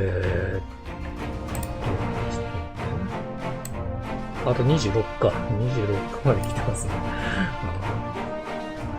全部くっつけたら、結構いきそうっすね。50くらいまでいきそうな気がするな。結構いきそうっすよね。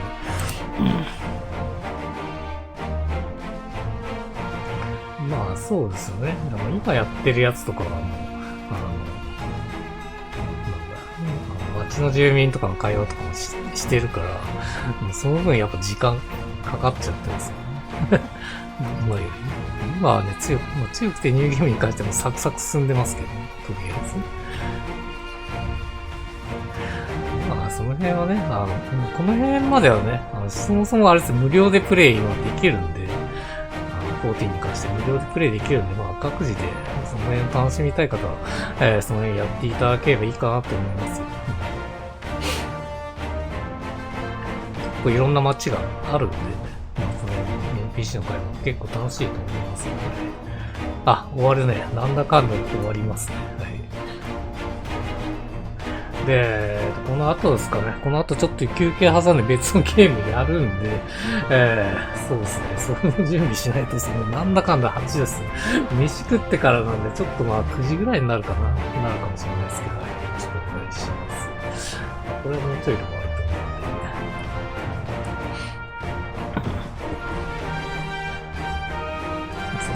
で。そっちをプレイしてるときに話しましょうか。カプコンっての、このカプコンってのはあれですね、モンハンのコラボのやつですね。リオレース戦があるんでね。マウントとしてももらえるんでね。マウントしてもらえるし、しかもそれはあれですね、永続で多分ね、プレイできると思うんだよね。いつでもプレイできるの楽しい。あれですね、いいコンテンツになってますよね。今のところずっとプレイできるの、それと、まあ、あとガロのやつですね。ガロのやつ一時期終わりましたけど、まあ、復活してるんで、ガロの、ですね、PVP の、ですね、マウント取ったりとかできる感じですね。あと装備か、防具とかを取ることができるって感じですね。あとは、ですね、まあ、たまにモンハンじゃねえや、妖怪ウォッチのイベントがあったりとか、ですね、あと何やったっけな。もう一個あった気がするな。あと、フォールガイズか。フォールガイズの、ミニゲームも、ちょこちょこたまに出てるって感じですね。まあ、そんなコラボとして、なんか、永続的に続いているような感じですね。永続っていうか、期間限定ですけど。松田さんとか出てるな。これはまあ社長か。前の社長ですね。で、吉田直樹できたら終わり OK です。終わりました。エピソードなんか出るかな最後。続くって出ると思うんですよね。ホアンランディアフレンドコレジェイトミエイドにしてる、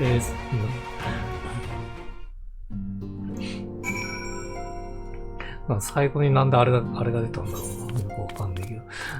じゃあこれで報告、あれ会話しとくか、最後ぐらい。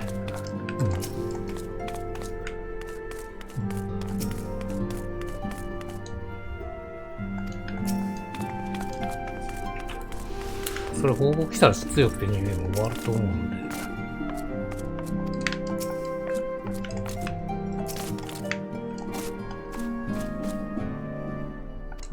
OK。じゃあ話しましょう。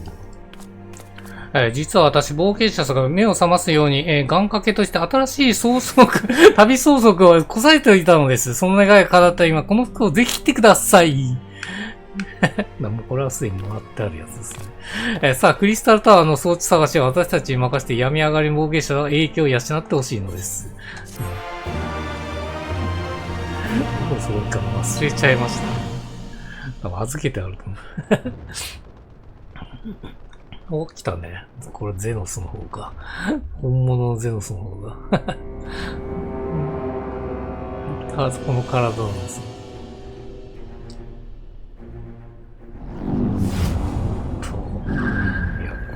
解明してるの気になるけど。あれの時と一緒っすね、ここにいたのか。我が唯一の友よ。何でしたっけ？フォルドラか。フォルドラの目の色と一緒っすよね。ってことはあれか、あの能力をゲットしてるってことなんですかね、これは。で、これ来たのは誰だ？千人大使。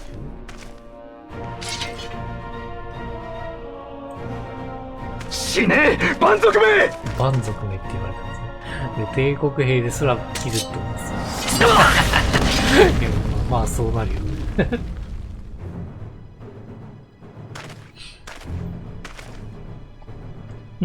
だが、今のお前が惹かれているのは、どうやらこの地での闘争ではないらしい。まだ目つけられてんのかよ。良いだろう。大いに楽しめ。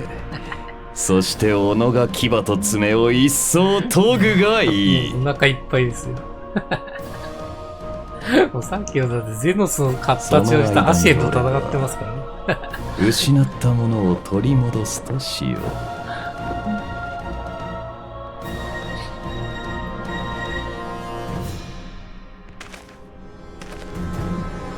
声が全く一緒っすね。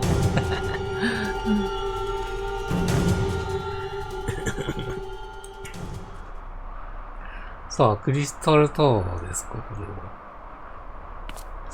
来てみたって感じですかね。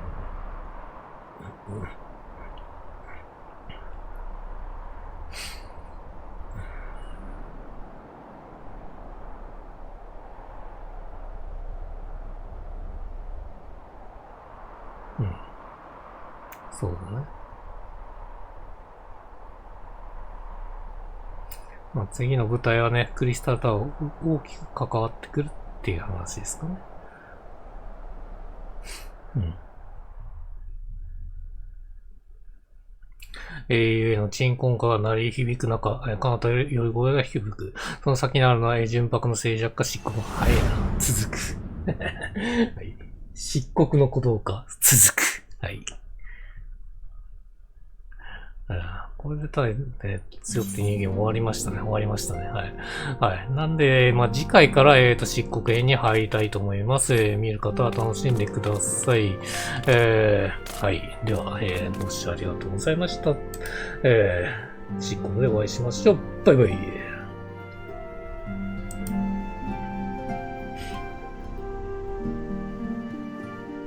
ご視聴ありがとうございました。よろしければ YouTube チャンネル登録、高評価、拡散などをお願いします。また Twitch フォローもお願いします。